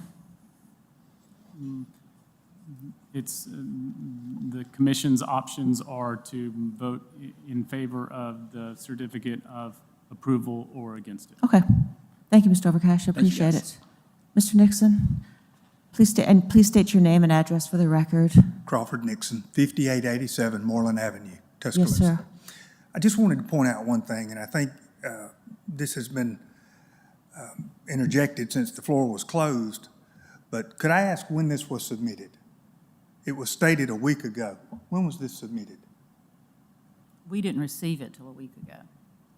And Mr. Nixon, yeah, so this is the way the process works. The applicant submits their packet of information. It goes to city staff.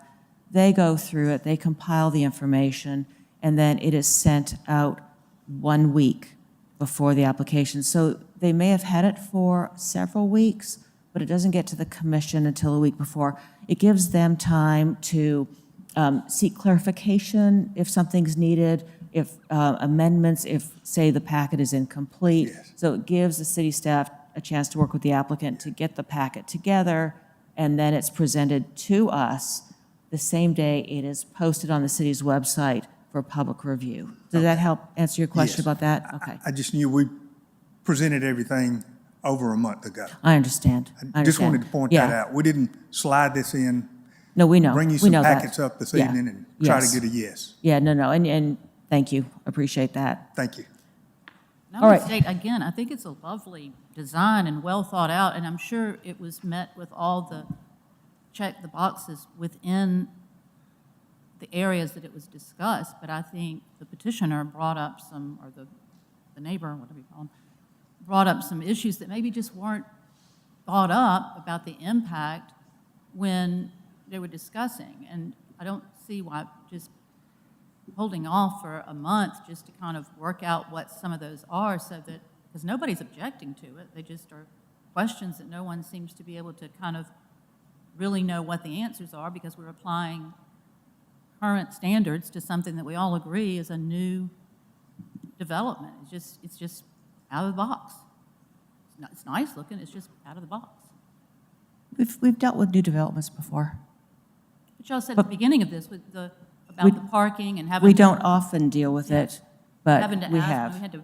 we didn't even know what the rear yard consisted of. Well, that's specific to this one.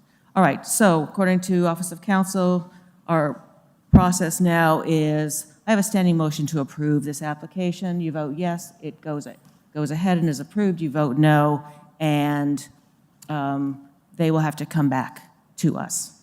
All right, here we go. Standing motion to approve. Mr. Crawford Nixon, HPC 0626. Crawford Nixon petitions for a certificate of appropriateness for the construction of a 4-unit townhome development on the property located at 905 Almond Avenue in the Druid City Historic District, Council District 4. We shall vote. Dr. Nelson? Yes. Mr. Diaz? Yes. Ms. Elabash? Yes. I vote yes. Mr. Deason? Yes. Dr. Yarborough? No. And Ms. Stone? No. We've had 5 affirmative votes. Your application has been approved this evening. Should anything change with a big, complex project like this, see city staff before you proceed, even if you're changing one brick, all right? There will be a final inspection with this. You can, good luck with the project. And thank you. We're not done.